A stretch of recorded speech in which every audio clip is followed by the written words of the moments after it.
ሁሌ ይመጣል እና ምንም አናወራም በቃ ግን ሲመጣ በጣም ነው የምንቀጠቀጠው ነው ማለት ፍቅር እያያዘኝ ነው ለካ ነው የሆነ ሰዓት ጠፋ ሲመጣ ለምን እንደጠፋ ጠየቅኩት ፈገግ አለና አይሽ ስልክ ቢኖርሽ እኮ ደውለሽ ትጠይቂኝ ነበር ስልክ የሚያዝ ለዚህ ይጠቅማልና ስልኬን ያዥ ብሎ ስልኩን ሰጥቶኝ እንዳረገዝኩ ተነገረኝ ስልኩን ዘጋ ከዛ ጠፋ እኔ ጋር ሆኖ ሌላ ሴት ጋር እንደሚል አረጋገጥኩ what አዎ ዘመዴናት ነው የሚለኝ ማለት እኔም ዘመድ እንደሆነች ነው የማውቀው ዛተብኝ ምን ብሎ ከዚህ በላይ አይንሽ እንዳላይ ነው ያለኝ እንዳጀው ይደኛል ሄደ እኔ እሱን ወደዋለሁ እንጂ እሱን ያለው ከሌላ ሴት ጋርም ሆኖ ተወጂዋለሽ እኔ ባስተካከልኩት ቤት እኔ መጥቼ ይገባለሁ ባልኩበት ቤት ነው እሱ ሌላ ሴት አስገብቶ እየኖረ ያለው ቴሌግራም ላይ ስገባ እሱ ከሌላ ሴት ጋር ማለት ነው ምን እያደረገ ተቃቅፈው ምናምን ሲሳሳሙ አልጋ ላይ ሁላ ሆኖ ፎቶ ተፖስት አንቺ ገዛሽው አልጋ ላይ ስደውል እሷ ናት ያነሳችው ስልክ ሄሎ ማን ልበል ስትለኝ ማንሽ አንቻል ሚስቱ ነኝ አለች የ20 ቀን እርጉዝ እንደሆነች ነገረች what ፍቅር ደግሞ በጣም ከባድ ነው ብዙ ነገር እኮ ነው ያደረገኝ ግን አይቆርጥልኝም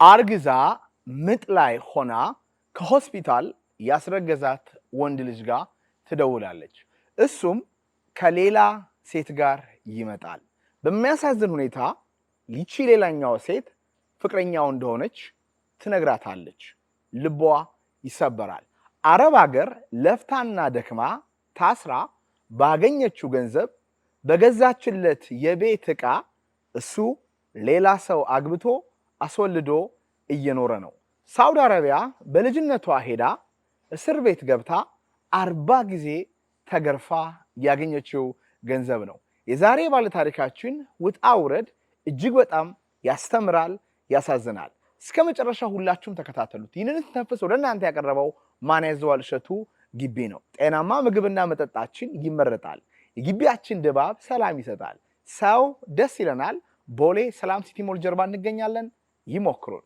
እንኳን ደህና መጣሽ ልባባ ታሪክሽን ኦፍ ካሜራ ስናወራ በጣም ነው ያሳዘነኝ ያስረገዘሽ በጣም የምታፈቅሪው ወንድ አንቺ ምጥ ላይ ሆነሽ ሆስፒታል ሌላ ፍቅረኛውን ይዞ አንቺ ጋር መጥቶ ነበር እንዴት ይመስል ነበር እስቲ ከዛን ጀምር እኔ እርጉዝ በነበርኩበት ሰዓት አይጠይቀኝም ነበር አንገናኝም እና ግን ለወልድ በነበረበት ሰዓት ማዘር መታ ነበር ከአርባ ምንጭና አዲስ አበባ ነበርኩኝ ያለሁት ከዛ ሆስፒታል መከታተልበት ሆስፒታል ውስጥ የግል ነበር ብስራተ ገብርኤል ይባላልና እዛ ሆስፒታል ውስጥ እያለሁ ዋልኩኝ ምጤ የእንሽርቷ ይከፈሰ ጧት ላይ የፈሰውና መዋል ነበረብኝ ሲያዩኝ ምጤ እየመጣ አይደለምና ከዛ ልክ መሸት ሲል የምጥ መርፌ ግድ መወጋት እንዳለብኝ ሲነገረኝ ወደ ጋንዲ ሪፈር አደረጉ እና በዛ ሰዓት ማዘር ብቻ ናት አጠገቤ ጋር የነበረችው ከእናቴ ጋር ሆኜ ወደ ጋንዲ ሄድኩኝ ጋንዲ በሚሄድበት ሰዓት ሲስተር መጣች እዛ ነበረች ታለችኝና እሷ መጣች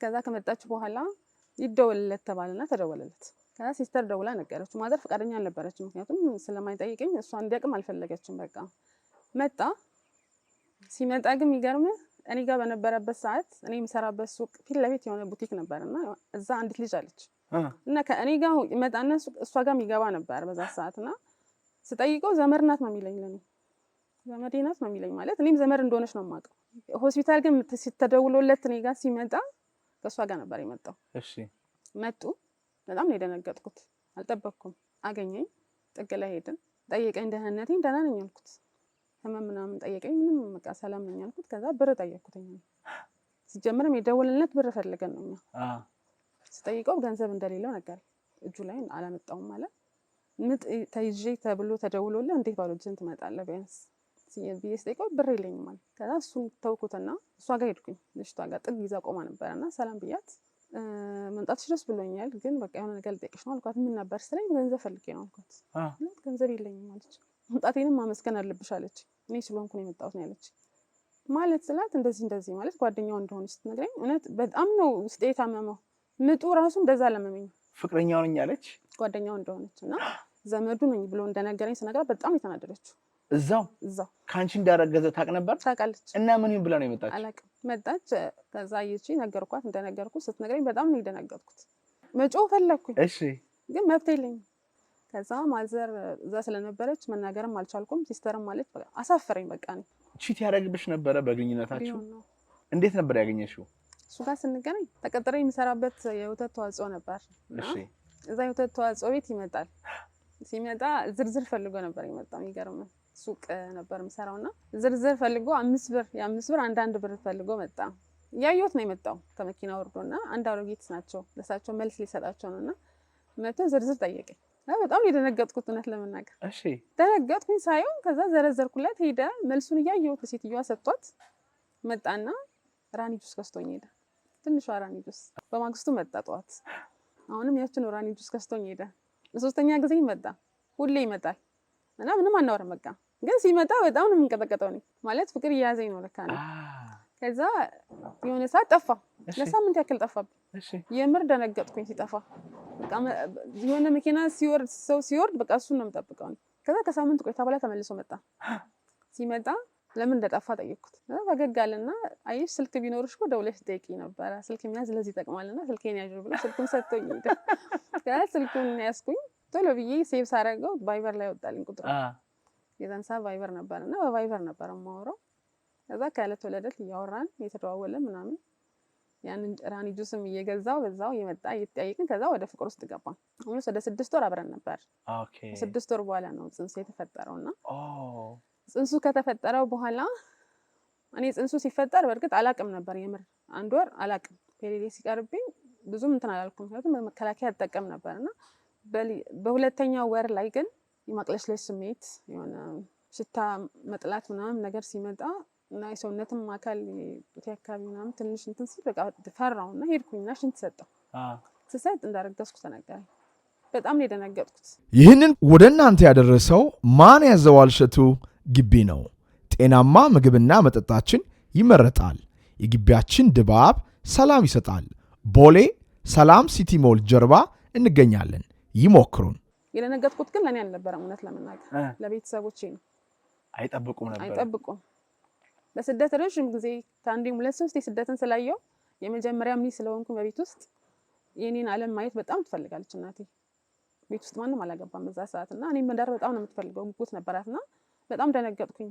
ከኔ አትጠብቅም። አሁን አይደለም አርግዣለሁ ጓደኛ እንኳን አለኝ ብላ አታምነኝም። ማዘ ትልቅ ቦታ እንድታይ ነው የምትፈልገው እሷ ገባ እና ደነገጥኩ። ወጣሁኝ ከሆስፒታል ለረጅም ጊዜ ያሰብኩኝና ማታ ጊዜ ደወልኩለት። መጣ ሱቅ ስነግረው አላመነም። ማለት በጣም እንደምጠነቀቅ ያውቃልና ደነገጠ እና ምን ወሰንሽ አለኝ።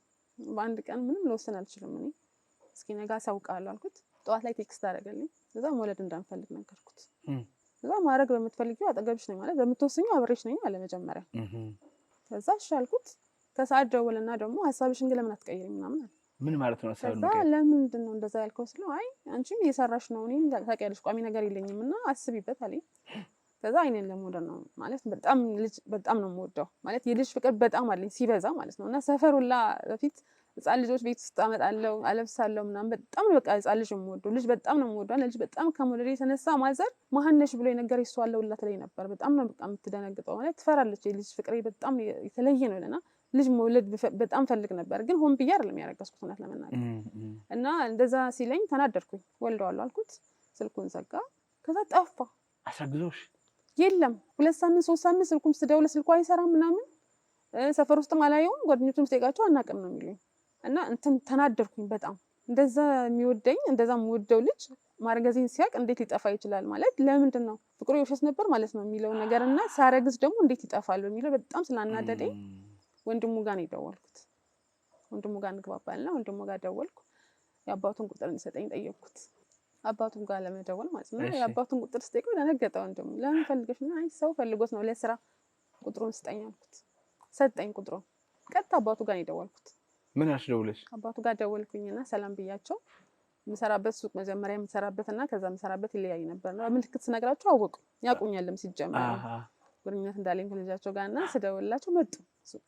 እሺ ሲመጡ ሰላም ብያቸው ከዛ ሱቅሽ እዚህ ያልነበረም እዛናው ቁጥር 1 እና ቁጥር 2 አለው እዚህ መጥቼ ነው አልኳቸው። ከዛ ነገርኳቸው ስላለው ነገር ደነገጡ በጣም ማለት ማርገዜ አይደለም ያስደነገጣቸው ጠፋ ብዬ ማለቴ አልጠፋም አይነት ነገር ነው አለ ግን ገብርኤል ሄዶ ነው ቁልቢ ገብርኤል ሀረር ሄዶ ነው እዛ ስልኩ ጠፍቶበት ነው አይነት ነገር ሲሉኝ ደነገጥኩኝ። ማለት መቸኮሌ አስደነገጠኝ። ከዛ በጠበቅኩት ነበር ትንሽ ጊዜ የሚለው ነገር ግን 3 ሳምንት ነው አይደለም የሚቆየው አይደል ሌዛ ቦታ ላይ እና ይሄን ሁሉ ጊዜ ለምን ጠፋ አልነገረኝም። ሲሄድ አንድ ጥፋቱ ሌላ ጊዜ እኮ ምንም ነገር ሲያደርግ ይነግረኝ ነበር ደውሎ ስልኩን እንኳን ሲዘጋ ይነግረኛል። የሚገርም ከዛ ምንም ማድረግ አልቻልኩም።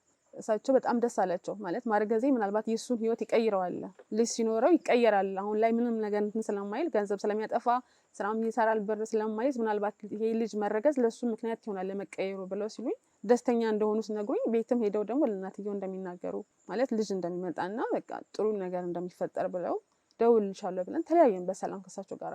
ከዛ እሳቸው ለካ ቤት ቀጥታ እንደገቡ እናትየው ጋር አውርተው እናትየው አፈላልጋ እሱ ጋር ደውላለታለች። እንዴት ታደርጋለህ ምናምን ነገር እና ደወለ። ሲደውል ደነገጥኩኝ። ግን ቸኩያለሁ እኔ አባትየው ጋር ደውዬ ተናግሬያለሁና ጥፋት እንዳለ አውቄያለሁ፣ ውስጤ ያውቁታል። ግን ያስፈራኝ ደግሞ በጣም የሱ መናደር ነው። ምን አስበሽ ነው አባቴ ጋር የደወልሽ? 3 ሳምንት ጠፋው እንጂ 3 ወር እኮ አልጠፋውም አይነት ነገርና ነገርኩት። ማለት ስትሄድ መናገር ነበረብህ አንድ እንዳልጠብቅ እዚህ ቦታ ላይ ማለት አለበት። ደግሞ የጠፋው ማርገዜን ስታውቅ እንደሆነ ሳቅ ነው ተሰማኝ። በቃ ደወልኩላችሁ ስለ በጣም ተናደደ። እመጣለሁ አለ። ከዛ መጣ። ከስንት ቀን በኋላ ሱቅ መጣ።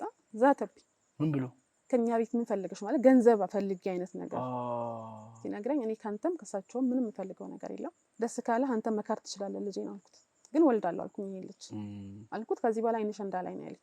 አይንሽ እንዳላይ ከዚህ በኋላ እንዳትደውይልኝ አለኝ። ሄደ። በጣም ነው ያለቀስኩት የዛን ቀን። ማለት ያ የምወደው አይነት ሰው አልነበረም በሰዓቱ ሲያወራ። እኔ በጣም እየፈራሁ እየደነገጥኩ ነበር። በዚህ ላይ ቤተሰቦቼን ገና አልነገርኳቸውም። ከዛ እሱ ከወጣ በኋላ ያው ስራዬን ሰራ ዋልኩኝ። ሳስብ አደርኩኝና ጠዋት እናቴ ጋር ደወልኩኝ። ማወቅ አለባታ አጋጣሚ ለቅሶ ቤት ነበረች እና እፈልግሻለሁ ስላት በጣም ስለምትጓጓኔ መደር ምን ታገቢ ነው ምናምን አይነት ነገር አለች። ኧረ አይደለም ደውልልሻለሁ አልኳት። ከዛ ከሰዓት ደወለች፣ አገኘኋት። ምን ነበር ስትለኝ የሆነ ጊዜ እሷ ሞጆ መታ በዛው እኔ ጋር ገብታ ነበር አዲስ አበባና ሱቅ መታ ነበር። ሱቅ መታ በተቀመጠችበት መጥቶ ነበር እሱ ሱቅ ማለት ነው። መጥቶ ሊወጣ ነበር ወደ ቡታጅራ። ስልኩ ቻርጅ ስለዘጋበት የኔን ስልክ ሊወስድ መጣና ስልክ የኔን ሲም ካርድ አውጥቼ የሱ ሲም ቀፎ ስር የሱን ደግሞ አውጥቼ የኔ ቀፎ ስር አድርጌ ሰጠሁት ለሱና በጣም ተናደደች። እንዴ ስልክሽን ትሰጫለሽ ለዱርዬ አለች። ኧረ ዱርዬ አይደለም አውቀዋለሁ እዚህ ሰፈር ነው አልኳት። እና ስነግራት ማርገዜ የሆነ ጊዜ ታስታውሻለሽ እኔ ጋር ሱቅ መጥተሽ እንደዚህ አይነት ልጅ አልኳት። ምን ሞተ ምናምን አለች። ምን ያልሞተም እሱ እኮ ጓደኛዬ ነበር አልኳት። ተናገረች። ምን ጓደኛ ስትለኝ ጓደኛዬ ነበር። እሺ ስትለኝ ከሱ ጋር አብረን ነበርና እንደዚህ ብሎኝ ነበር። እንደሚሰልም ነው የማውቀው፣ አብሮኝ እንደሚቀጥል ነበር። በሃይማኖትም ትለያያላችሁ? እሱ ኦርቶዶክስ ነው፣ እኔ ሙስሊም ነኝ። በጣም ደነገጠች። እና ምን ተፈጠረ ስትለኝ እንዳረገዝኩኝ ስነግራት በጣም የተናደደችው ማዘር ቀልድ ሁላ መስሏት ቀልሽ ነው በጣም ቀልዳለሁ እና ቀልሽ ነው አለችኝ። አይደለም አልኩት። በጣም ተናደደች ማዘር። ከዛ ስልኩ ተዘጋ። ተናዳ ምትለኝን አለችኝ፣ ዘጋች ስልኩን። ቆይታ ደወለች አሁንም እና እርግጠኛ ነሽ አለችኝ። አልኳት ነኝ አልኳት። እርጉዝ ነኝ አልኳት። እና ምን አሰብሽ ስትለኝ ለወልደው ነው። እሱስ ምን አለች ነገርኳት የሱን ፊድባክ እና በጣም ተናደደች። ምን ጠብቀሽ ነበር አንቺ ስታረግሽ ደስ እንዲለው ፈልገሽ ነበር አለች። እና እንደምንም ብለሽ አብረሽ ለመሆን ሞክሪ በዛው በእምነቱ ላይም ቢሆን ካልሆነ ግን አንቺ ታውቂያለሽ አለችኝ። ያው ማንንም ቤተሰብ የሚያደርገውን ነገር ነው። ማንንም ቤተሰብ ከትዳር ውጭ ሲያረግዝ ደስ አይለውም አይደለም ልጅ ማርገዝ ግንኙነት እንኳን መጀመር ደስ አይለውም ማንንም ቤተሰብና አልተከፋውባትም። እስቲል አሁንም ለሷ ነው የተጨነኩ ያለሁት እኔ በቃ። ከዛ በዛ ሰዓት ላይ እሷ እንደዛ እንደሆንኩ ስታቅ በጣም ተናደደች። ረጅም ጊዜ ስልክ አናወራም ነበር ከማዘር ጋር። አርገዘሽ ማለት ነው። ተናደደችብኝ። በጣም ነው ያዘነች። ቤትም አባቴ ጋርም አልደወልኩም። ከዛ ያው እንደነገርኩ ሆስፒታል ውስጥ እንደዛ ብለውኝ ተያይዘው ሄዱ እነሱ ሁለቱ ማለት ነው። ወጡ። አቅፋት ምናምን ነው ተያይዘው ወጡ። ተያይዙ ይዟት ልቧን ያማታል ከቆየች ከዚህ በላይ አለ። ዋት አንቺን ነው የሚያምሽ? እሷን እዚህ ላይ ከቆየች እዚህ ቦታ ልቧን ስለሚያማት ብሎ ይዟት ወጣ። ጋይስ እየሰማችሁ ነው? አስረግዞ አስተኝቷት ሌላ ፍቅረኛ ይዘው መጥቶ እሷ ምጥ ላይ ያለችው ሳይሆን እቺን ልጇን ላይ ያዘ። ልቧን ስለሚያማት መሄድ አለብን። ግን ለምንድን ነው ሴቶች በጣም የምትጨካከኑት? አሁን እሷ ላንቺ እንዳረገዘ ካወቀች መራራት አልነበረባትም? ያንቺ በምጥ እዛ ጋር መሰቃየት የሷ ከሱ ጋር ሆና እዛ መገኘት እንደሚሰብርሽ እንደው ማሰብ ይከብዳል። ምንም አልተሰማትም። የመጣሁት ምን ሆኜ ነው ያለች። የመጣሁት ምን ሆኜ ነው ያለች። ከዛ ይዟት ተያይዘው ሄዱ። አንቺ ህፃኑ በውልሽ በውስጥሽ አለ። እኔ ካሁን ወለድኩ አልወለድኩ ምጤ መጣል ጭንቀት ላይ ነኝ። ምንም ነገር ባዶ እጃችንን አልኩኩ። ምን ነበር ከመረገዙ በፊት የሚልሽ? ባረግዝ ድንገት እንኳን አንዳንዴ አወራዋለሁ እንደ ቀልድ ማድረግ አሁን ቆይ ቢረገዝስ ምናምን ስለው እንዴ እሱ ወንድ ከሆነ ሱፍ ገዛለታለሁ የመጀመሪያ ቀን ሴት ከሆነች ደግሞ ይጂ ቢሎ ነው ማሰፋላት አይነት ነገር ነውና በጣም ደስተኛ እንደሚሆን ነበር ሲያወራ የነበረው። ንግግሩስ እንዴት ነው? ምን ያህል ፍቅሩ እንዴት ነበር የሚገልጸው? በጣም በሚገርም ሁኔታ እኔ ሳያረግዝ ደስ ይሏል ነበር የጠበቅኩት ወላሂ። እና እንደዛ ሲለኝ በጣም የደነገጥኩት እኔ ማለት ከሱ ጋር የነበረኝ ነገር ሁሉ ውሸት እንደነበረ ነው የተሰማኝ ነው። ደግሞ ነው እንደዛ ነው የሆነውና እኔ ጋር ሆኖ ሌላ ሴት ጋር እንደሚል አረጋገጥኩኛል። ሁለት ደግሞ ፍቅር እንዳልነበረው ከኔ ጀስት ብሎ እንደሆነ ነው የገባኝና ሄዱ። እዛ አደርን የዛን ቀን ጋር እንዲያደርኩኝ። ከዛ ሶስተኛ ቀን ላይ ምጥ ያልመጣም እንደነገርኩ ወደ አለርት ሄድኩ። በሪፈር ማለት ነው አለርት ሄድኩ።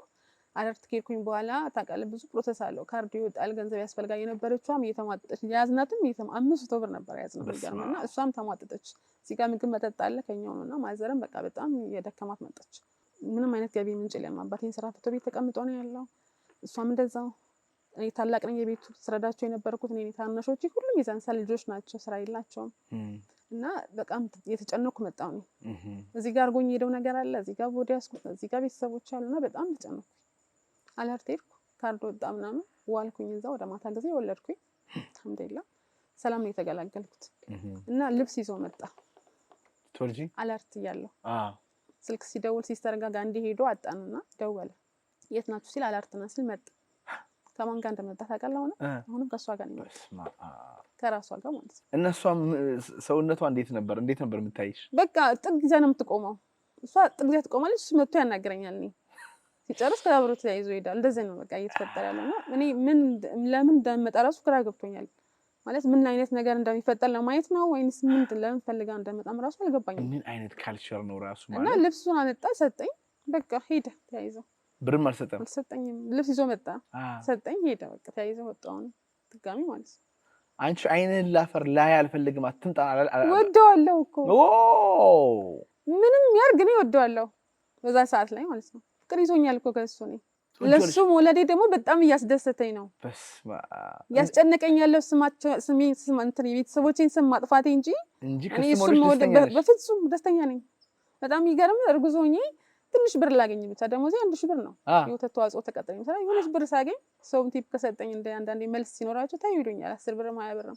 እና የልጆች ስዕል አለ አይደል ህፃናቶች ምናምን ጡጦ ይጠቡ ወይ በቃ የገዛው መስቀል ነው ቤት እያመጣው እሱ ጋር እርግዘሽ? አዎ ከሱ አርግዤ ማለት ነው። እርጉዝ በነበርኩኝ ሰዓት የሆነ ገንዘብ ሳገኝ የልጅ ፍቅር በዛይ ከሱ ወለዴ ነው በጣም ነው ያስደሰተኝ። ወደዋለሁ እኔ እሱን ወደዋለሁ እንጂ እሱን አይወደኝ። ከሌላ ሴት ጋርም ሆኖ ተወጂዋለሽ? እሱን እኮ እርጉዝ ሆኜ ለአባቱ ከነገርኩኝ በኋላ እንዳልኩ ጓደኞቹ ሰድቡኝ ነበር። ሳልፍ ባጠገባቸው ሰድቡኛል። ምንድነው የሚሉሽ? አባቱ ጋር ደውልሽ እንደዚህ ያልሽ ምን ፈልገሽ ነው? በግድ በልጅ ልታስሪ ፈልገሽ ነው አይነት ነገር እንደዚህ ልጅ ስለመጣ እሱ አብሮኝ ይሆናል ብለሽ አስበሽ ምናምን ብዙ ነገር እባላለሁ። ግን የወተት ተዋጽኦ የምሰራበት ቤት ባለቤት ሚስቱ እርጉዝ በነበርኩ እናቴ ጋር እንደዛ ካወራን በኋላ እና እሱም እንደዛ ካለኝ በኋላ እሷ ጋር ሄድኩኝ።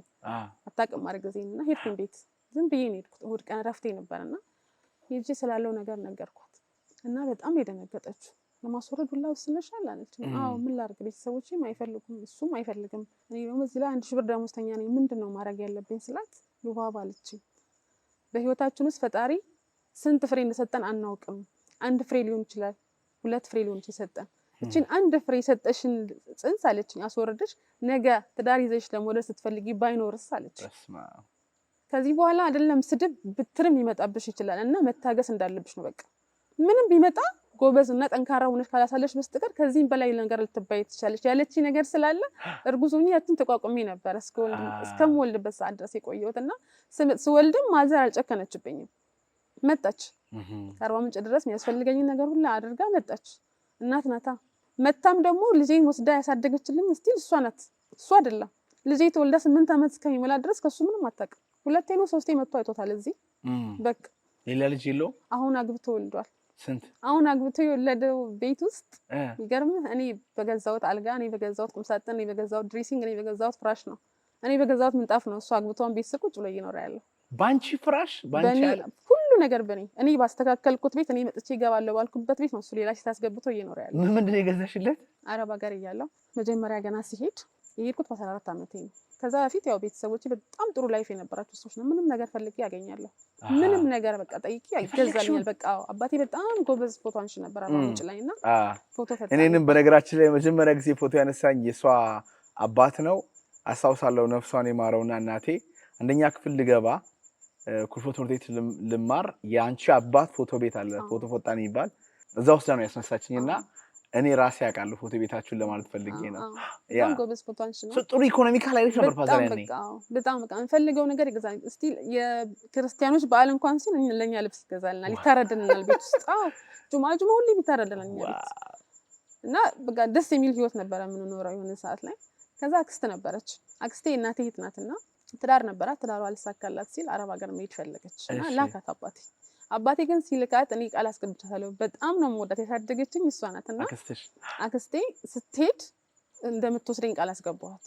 ወስድሻለሁ አንቺ ትምህርትሽን ብቻ ጨርሻለች ሄደች። እሷ ከሄደች ከ2 አመት በኋላ ነውና ፎቶ ትልክ ነበር ደብዳቤ ትጽፍ ነበር። አሁን እንዳሁኑ ስልክ አልነበረም በዛ ሰዓት ስትልክ እዛ የምትልከው ፎቶ ላይና የምትጽፈው ደብዳቤ ላይ በቃ ጥሩ ህይወት እንደምትኖር እዛ ሀገር ላይ አረብ ሀገር ላይ እሷ ጎስ ስቃይ ውስጥ ናት ያለችው ግን በቃ ለኛ የምትነግረን ጥሩ ነገሩን ብቻ ስለሆነ የምትልከው ፎቶ ላይ ወርቅ አንገቷ ላይ አርጋ ምናምን ጆሮዋ ላይ ጌጣጌጥ በጣም ነው የምወደው። በነገራችን ላይ መቀባባት በጣም ነው የምወደው እና እሱን ሳይ የሚሄድ ጉጉቴ በጣም እንትን እያለ መጣ። ምንም እንኳን አላጣውም ቤት ውስጥ ግን መሄድ ፈለኩ እሷ ጋር ከሷ ፍቅር የተነሳ ነው በነገራችን ላይ እና ከዛ ሄዳለሁ አልኳቸው 7ኛ ክፍል ስማር በፍጹም አሉኝ ሄዳለሁ አልኳቸው። ደወልኩላት ተማሪ አለችኝ እስከ 8 እንኳን ቢያስ ተማሪ አለችኝ በፍጹም አልማርም አልኩ። በቃ ካልሄድኩኝ አልኩኝ ተነሳው ከዛ ቤተሰቦቼ ፍቃደኛ ሆኑ። መታወቂያ ላይ እድሜ እዛ ሰዓት 14 አመት ነው ግን መታወቂያ ላይ 28 አመት ብዬ ነው ያስሞላው። እና እንዴት ተሰጥቶሽ? ቀበሌ 28 አመት ኦኬ አስባልኩኝ መታወቂያ ላይ ምክንያቱም እድሜው በጣም ትንሽ ከሆነ አይቻልም መውጣት በዛ ሰዓት ላይና ሄድኩኝ እሷን መታወቂያ ይዤ ከስሄድ አክስት አለችኝ ሌላ ደግሞ የሷ ታናሽ ከሷ ጋር ነው አብሬ ሄድኩትና ሄደን የሷ ተሳካ ወዲያው። እኔ ግን ሄድኩኝና መታወቂያን ኮፒ አድርጌ ፎርም ለመሙላት ሲሄድ ፎርም የምትሞላው አይታኝ በፍጹም 28 አመት አይደለሽም አለች። አንቺ አይደለም 28 18 አልሞላሽም አለች። በዛ ሰዓት በጣም ያስታውቃል ፊዚካሊና እና ስላት እድሜሽን ቀንሻለች ትክክለኛ እድሜሽን ተናገር ያለች። ልክ ከዛ እድሜ ሲስተካከል እኔ ጋር ነው ያለች። ሄድኩኝ አርባ ምንጭ መጣሁ ተመልሼ 26 አስብዬ ደግሞ ተመልሼ ሄድኩኝ አዲስ አበባ። እሱም አልተቀበለችኝም በፍጹም አይሆንም አለች። ተመልሼ መጣሁ አሁንም 3ኛ ጊዜ በ22 ጸደቀ 22 አድርጌኩኝ። እንደዛም ሁኜ ግን ፍቃደኛ አልነበረችም አለቀስኩባት። በቃ ካልሄድኩኝ አልኳትና ላንቺ ብዬ ነው አለች። እዛ ስትሄዱ እናንተ የምታዩት መሄዳችሁን እንጂ እዛ ሄዳችሁ የሥራ ጫናውን አታዩትም እና እዛ ስትሄዱ እድሜያችሁን አይተው ነው ስራ የሚያሰሯችሁ። ከእድሜሽ በላይ እንዳሰሪ ይፈልግ ላንቺ አስቤ ነው አለች። በ22 ጸደቀ ጨራረስኩኝ።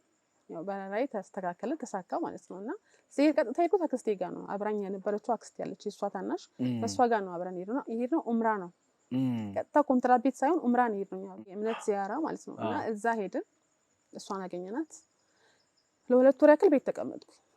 እችኛዋን አስገባቻት እችኛዋን አክስቴ እሷ ያው እድሜዋም ከፍ ስለሚልም እንትንም ጠንካራም ስለሆነ አስገባቻት። እኔ ግን ትንሽ ትቆይ ቋንቋን መስከት ለምን ምግብን በልታ ትንሽ ሰውነቷ እንኳን እንትን እስኪል ድረስ ትልቅ እስከትመስል ትቀመጥ ብላ 2 ወር ተቀመጥኩኝ ቤት ውስጥ እና ከ2 ወር በኋላ ስራ አስገባችኝ። ጥሩ ነው ሰራ የነበረው እዛ እየሰራሁኝ ግን ብር አልይዝም ነበር ቤት ልካለው ቤተሰቦቼ ጋር። ለካ እኔ ከሄድኩኝ በኋላ አባቴ እዚህ ከስሯል። ፎቶ ቤቱን ዘግቶ ቤት ተቀምጧል። ቤተሰብ ጥሩ ላይ አይደለም ያለው ግን እኔ አይነገረኝም። አሁን እንዳሁኑ ቢሆን ቪዲዮ ኮልም የዶክታይ ነበር ያለውን ሁኔታ በፊት እኮ ቪዲዮ ኮል ይለ ምናምንና በደብዳቤ ነው ስልክ ነው በወር አንዴ ነው የምደውለው ደህና ነን የሚሉኝ በቃ እና ብር ልካለው በቃ። የሰው ልጅ ኖሮት ገንዘብ አግኝቶ ማጣት በጣም ከባድ እንደሆነ ያውየሁት እኔ አባቴን ሳይ ነው እውነት ለመናገር። እንዴት ሆነ አባትሽ? በቃ በጣም ያስጠላ ላይፍ ውስጥ ተቀምጣ ቤት ስር ተቀምጦ ነው ያለው። በስማ የሚያሳርደው በየአመት ባሉ በክርስቲያን አመት ባል ለሙስሊም ልጆች ልብስ የሚገዛው ጁማ ጊዜ በግ የሚታረደው የለም ጠፋ። በቃ ሙሉ ለሙሉ ተቋርጧል። ለካ እኔ አላቅም 5 አመት ሰራው። ከዛ 5 አመት ሰራ ሰርቪስ ቤቶች ሰርቼ ነበር የሚከራዩ እሷን ብቻ ነው የሰራሁት እዛ ማስታውሰው እና የሌላው ይላካል። ያው ለካ የሚወጣው ይወጣል የሚቀረው ይቀራልና 5 አመት ከሰራሁን በኋላ ምን ተፈጠረ መሰለህ? እቺ አብራኝ የሄደችው አክስቴ በሰዓቱ ስራ አልነበረኝ ቤት ተቀምጬ ነበርና አብራኝ የሄደችው አክስቴ አግብታ ነበር። እቺኛው አክስቴ የወሰደችኝ አክስቴ ደግሞ አግብታ ወልዳ ልጇን ኢትዮጵያ ልካለች እናቴ ጋር እናቴ ነው የምታሳድግላትና እዛ ተቀምጬ በነበር ሰዓት አክስቴ ደውላ እሷ የምትኖርበት ቤት ውስጥ ሰርግ እንዳለና ስራ እንድታግዝን ነኝና ስራ አግዥኝ አለች። ከዛ ሻልኩኝ ቤት ስለተቀመጥኩኝ አክስቴ ጋር ደወልኩኝና ልሄድ ነው ስላት አትሂጂ አለች። ስራ የለሽም ቤት ተቀምጠሽ ነው ያለሽ ስራ ድንገት እንኳን ቢመጣ እንዴት ነው ተቀመጭ አለችኝ። አይ ሄዳለሁ አልኳት። ሄድኩኝ ልክ ሄድኩኝ ስራ እየሰራ ምናምን ከዛ ፕሮግራሙ ተጀመረ። መልስ ነበር አጋጣሚ እዛ ሀገር ላይ አንድ ቤት ውስጥ ወደ 3-4 ክፍሎች ይኖሩና ተከራይተው ይኖራሉ። እዚህ ጋር ባለትዳር ወይ እዚህ ጋር ብቻዋን የምትኖር ይሆናል። እዚህ ጋር ቤተሰብ የያዘ ወደ 3 ክፍል ነው። ሁሉም ትዳር ይዘዋል። አክስቴም ባለትዳር ናት። ከጎን ያለችው ደግሞ እርጉዝ ናት፣ 7 ወሯ ነው። መልስ የምጠራውም እርጉዟ ናት በዛ ሰዓት ላይ እና እሷ ጋር ነው የሄድኩት። ያው እሷ ጋር ስንሰራ ውለን ፕሮግራሙ ተጀመረ። ሙሽሮቹ መጡ፣ ሚዜዎቹ መጡ፣ የተጠሩት ሰዎች መጡ። በላን ጠጣን። ይፈቀዳል ሰርግ ግን እዛ ጋር አይፈቀድም፣ ግን ያው ቤት ውስጥ ስለሆነ ነው እንጂ ድምጽ ነው ነበር። አጠቃላይ ብዙ ነን በጣም ያ ካመለጡት ውጪ የቀረነው ቤተሰብ 8 ሴት 5 ወንድ 13 ነን። አጠቃላይ የታሰርነው 13 ነን። እኛ ይዘው አሰሯችሁ። ልክ ምግብ በልተን ጨርሰን ወጓራ ሊጨፈራ ምናምን እንደዚህ ተከፍቶ ሙዚቃ እየጨፈረ ነው። እስኪ ሳምራ በአያራችሁ ወለይ ናቸው እንዴ? እሺ ተሰበረ፣ በር ሲሰበር በመስኮት ከአራተኛ ፎቅ ላይ እንግዲህ ያስበዋል። በመስኮት በኪችን መስኮት በሳሎን መስኮት በጣም ብዙዎች አመለጡ። ሙሽራው አመለጠ። አይ ሙሽራው ሙሽሪቷ አብራን ከኛ ጋር ታስረዋል እኮ። ሌሎቹ ግን እንዳለ አመለጡ። ፖሊስ ሲመጣ ማለት ነው። ከዛ ተደውሎላቸው ነው የመጡት ፖሊሶቹ። በነገራችን ላይ ጥቆማ ነበራቸው። እየጨፈራችሁ አካባቢውን ሲበጠበጡ ማለት ነው። ከዛ ልክ ይሰብሩና ሲገቡ ያገኙን ያው 5 ወንድ 8 ሴቶች ነው ያለው። አክስቴ ያለች አብራኝ ሄደች። አክስቴ ተመልሳ አብራን ከኔ ጋር የመጣችና እርጉዟም አለች፣ ሙሽራው አለ፣ ሙሽሪቷ አለች ምናምን። እንደገቡ ቀጥታ ወደ ክችን የገቡት የተሰራ ምናምን ጠጣ ነገር ካለ ብለው ሲደፉ እዛ ጋር እንትን ቀሪቦ እንሰራለን ፊኒቶ በቴምርና በቂጣ አልኮል ግን አይደለም። ፍጹም እንደዛ ነገር የለም እዛ ጋር እና ደፉት። ምንድነው ያሉ ጠየቁ ምናምን ነገር ናቸው። ከአልኮል ነፃ ምንላቸው በፍጹም። ከዛ እንዳለ ደፋፉት። ይሄ ውሃ ያዘ ነገር ባልዲ ምናምን ደፋፉ። ሌላ ነገሮች ካሉ ብለው በጣም ቤቱን ፈተሹት ምናምን። ምንም ነገር ሳያገኙ ሲቀሩ ይዘው ወደ እስር ቤት ሄዱ እና በጣም ደስ አለኝ። ለምን ኢትዮጵያ ልመጣ ነው። ቤተሰቦቼ ላይ ናፍቀውኛል። 5 ዓመት 6 ዓመት ይሞላኝ አላየኋቸውም። እና አክስቴ ያለች በጣም አለቀሰች። ገንዘብ ይላትም ምናምን የሷ ባሏ አምልጧል እና አብሯት ቢሆን ደስ ይላት ነበር። ግን እዚህ ቀርቶ እሱ እዚህ መጥቼ ምናምን ስትጨነቅ ችግር የለውም አልኳት። አባቴ የሆነ ነገር ይከፍትልንና አብረን እንሰራለን። እኔ ማውቀው አባቴ ጥሩ ህይወት እንደሚኖር ነው። ስለምን ነው ደግሞ ሄድኩትኝና በቃ ችግር የለውም ፋዘር ስላለ እሱ ጋር እንሄድና እሱ የሆነ ነገር ይከፍትልና እንሰራለን ምናምን አልኳት። የሚጠብቀኝ ነገር እኮ አላውቅም እኔ ሰዓት ሄድኩ አልኳት። ተጽናናች። የሚገርም እውነትሽ ነው አለች። ከዛ በቃ ታሰርን። 7 ቀን ሙሉ የእስር ቤት ውስጥ ነበር ያለ ነው። ተመረመርን፣ ሁላችንም ተመረመርን። ምክንያቱም አልኮል የተጠቀምነ ሌላ ነገሮች ከተጠቀሙ ካሉ ተብሎ ግድ ይመረመራል። እዛ ሀገር ላይ ተመረመርን። ምንም አይነት ነገር አልተጠቀምንም። ግን ያው እርጉዝ የነበረችዋ ከኛ መለየት ስለነበረባት ወደ ሌላ ቦታ ወሰዳት እሷ። ከዛ እኛ ወደ ዋናው እስር ቤት ገባ ማለት ነው። 2 ወር ታሰርን። በዛ 2 ወር ቆይታ ውስጥ መጥቶ የጠየቀንም የለም። አክስቴ መጠየቅ አችልም መታ ወረቀት ስለሌላት ማንም ሰው መጥቶ አልጠየቀንም። ዘመድ ምናምን የለም ሌላ ከአክስቴ ውጭና ማንም አልጠየቀንም። ግን እዛ እስር ቤት ውስጥ ያሉት ሰዎች የዛ ሀገር ተወላጅ አሉ፣ ሳውዲዎች አሉ፣ ኢንዶኔዥያዎች፣ ፊሊፒኖች፣ ስሪላንካዎች በጣም የተለያየ ሀገር ዜጋ ነው ያዛ እስር ቤት ውስጥ ሰው ገሎ ይመጣል፣ ሰርቆ ይመጣል ምናምንና እነሱ አንድ ቦታ ከኛ ሌላ ቦታ ነው የሚቀመጠው። ሀበሻ ብቻውን፣ ኢንዶኔዥያ ብቻው ምናምን ነው የሚቀመጠው። ከዛ እኔ ይሄድኩኝ የአረቦቹን ልብስ አጥባለሁ፣ ብር ይሰጠኛል። ጸጉራቸውን ሰራለሁ። የሱዳኒዎቹ በጣም ቀያጫ ነው ጸጉራቸውን ሰራለሁ፣ ብር እቀበላለሁ። የነሱ ተራ ከሆነ ክፍላቸውን አጥብቼ ብር እቀበላለሁ። ስራ ፈጠርኩኝ ለራሴ። ልብስ የለኝማ፣ ልብስ ይሰጡኛል፣ ልብስ የሚሰጡኝ ብር ይሰጡኛል። እሷን እየተቀበልኩኝ 2 ወር ሞላና ተስፋ እየቆረጥኩኝ መጣ። እስር ቤቱ ግን እንዴት ነበር ላይፉ? አንዲት ልጅ ብያት ከኢትዮጵያ ኑሮ የዱባይ እስር ቤት ይሻላል ብላ ነበረ። ከኢትዮጵያ ኑሮና ከሳውዲ አረቢያ እስር ቤት የቱ ነው የሚሻለው? ኢትዮጵያ ኑሮ ይሻላል። እስር ቤት ህይወት ጥሩ ነው ብሎ ማውራት በጣም ከባድ ነው። እስር ቤት ውስጥ ምንም ደስ የሚል ነገር የለም። ነፃነትን ማጣት ምንም ነገር የለም። ደስ የሚል ነገር ምንም የለም። ለተመናገር እዚህም እኮ ትበላለህ ትጠጣለህ እኮ፣ ውጭም እኮ ይበላል ይጠጣል እኮ። ግን እስር ቤት ውስጥ እንዴት አይነት ደስተኛ ልትኖር ትችላለህ? ከማንም ጋር እኮ አትገናኝም እኮ። ፀሐይ ማየት አትችል። ወዲህ ምን ፀሐይ ማለት ፀሐይ አይደለም እንዴ? ግቢ የለውም እንዴ? በቃ እንዴ ታጠረ እኮ ነው። በቃ ቆርቆሮ ነው። በቃ ቤት እኮ ነው። በቃ ምንም ነገር አታይም እኮ። እንዴ ጠባብ ነው። ጠባብ ሰፊ ነው በጣም። እና ግቢ ምናምን አለ አይደል? አሁን ቋራውን እስር ቤት ምን ሄድ እኮ ግቢ አለ፣ ኳስ ሜዳ አለ። እዛ የለም አናይም እኛ። እኔ ፀሐይን አየሁት ወደ ሀገሬ ስገባ ብቻ ነው። ወደ ልንሄድ እና ፀሐይን አለማየት ቆዳሽ ምን አልጎዳውም? ያው ነገርኩህ። እስር ቤት ውስጥ ተቀምጠን 2 ወር ሙሉ ፍርድ ምናምን የለም ገና አልተጠራንም። ከ2 ወር ቆይታ በኋላ እስር ቤት ፍርድ ቤት ሄድን፣ ቀረብን እኛ።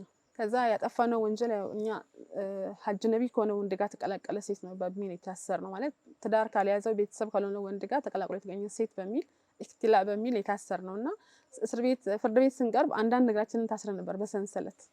ሰንሰለታችን ይጮህ ነበር። አትጎትችኝ የተባባልን ነበር። ይሄድ ነው ወደ እስር ቤት። ፍርድ ቤት ቀረብን፣ ተፈረደብን 2 ወርና 40 ጅልድ ማለት ለመገረፍ ማለት 40 ጅልድና 2 ወር ፍርድ ተቀጣን። እሺ ተመልሰን መጣን ያው ቀጠለ እዛው 40 ጅልዱ ምንድነው? ግርፋት ነው። ጀርባን ተገረፋ እና ተገረፋችሁ? አዎ ተገርፈናል። 40 ጊዜ? ማን ይገረፋችሁ? ምጠዋዎች አሉ እዛው እስር ቤት ውስጥ የሚገርፉ ወንዶች አሉ። ምን አይነት ሰዎች ናቸው? ሰው ናቸው እንደኛ ግን ያው መተው ይገርፉሃል። የተፈረደበት ሰው ይመጣል። ከነ ልብስሽ ነው ራቁትሽ? አይ ልብስ ለብሻለሁ ከኋላ ነው ይገርፉ።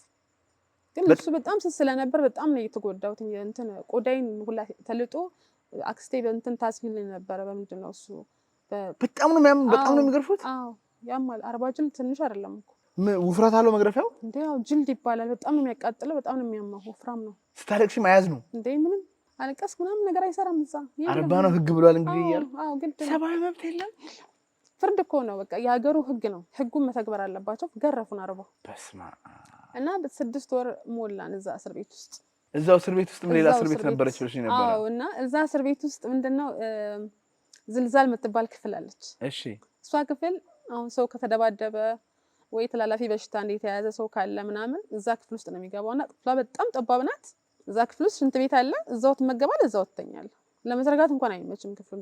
በጣም ጠባብ ክፍል ናት እና ሰው ከተደባደበ ምናምን ወይ ከተጣላ ማለት ነው ጥፋተኛ ሆነ ከተገኘ ትታሰራለህ። እንደዚህ ኩፍኝ የተለያዩ በሽታዎች የሚተላለፉ በሽታዎች ምናምን ካለብን እዛ ክፍል ነው የምትገባውና እናያቸዋለን እነሱ።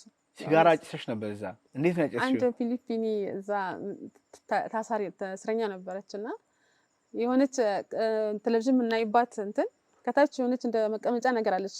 ትንሽ ከላይ እንትን አለ ሴራሚክ አለ፣ ከታች መቀመጫ ነገር አለች እና ተደብቃ ነው ሳምታጭሰው ወደዚህ ውስጥ መጣ። ከየት ተወስዷል ሲጋራው? ሲጋራው ቅዳሜ ገበያ አለ። የሚገርም ይፈቀዳል። እኔም ማጨስ ከፈለኩኝ ገዛለሁ። ኖ ሲጋራውን ገበያ ላይ አይደለም የምትገዛው። ፖሊሶች በድብቅ ነው የሚሸጡላት። ፖሊሶች ይሸጣሉ? አዎ። እና ቅዳሜ ገበያ አለ። ይመጣሉ።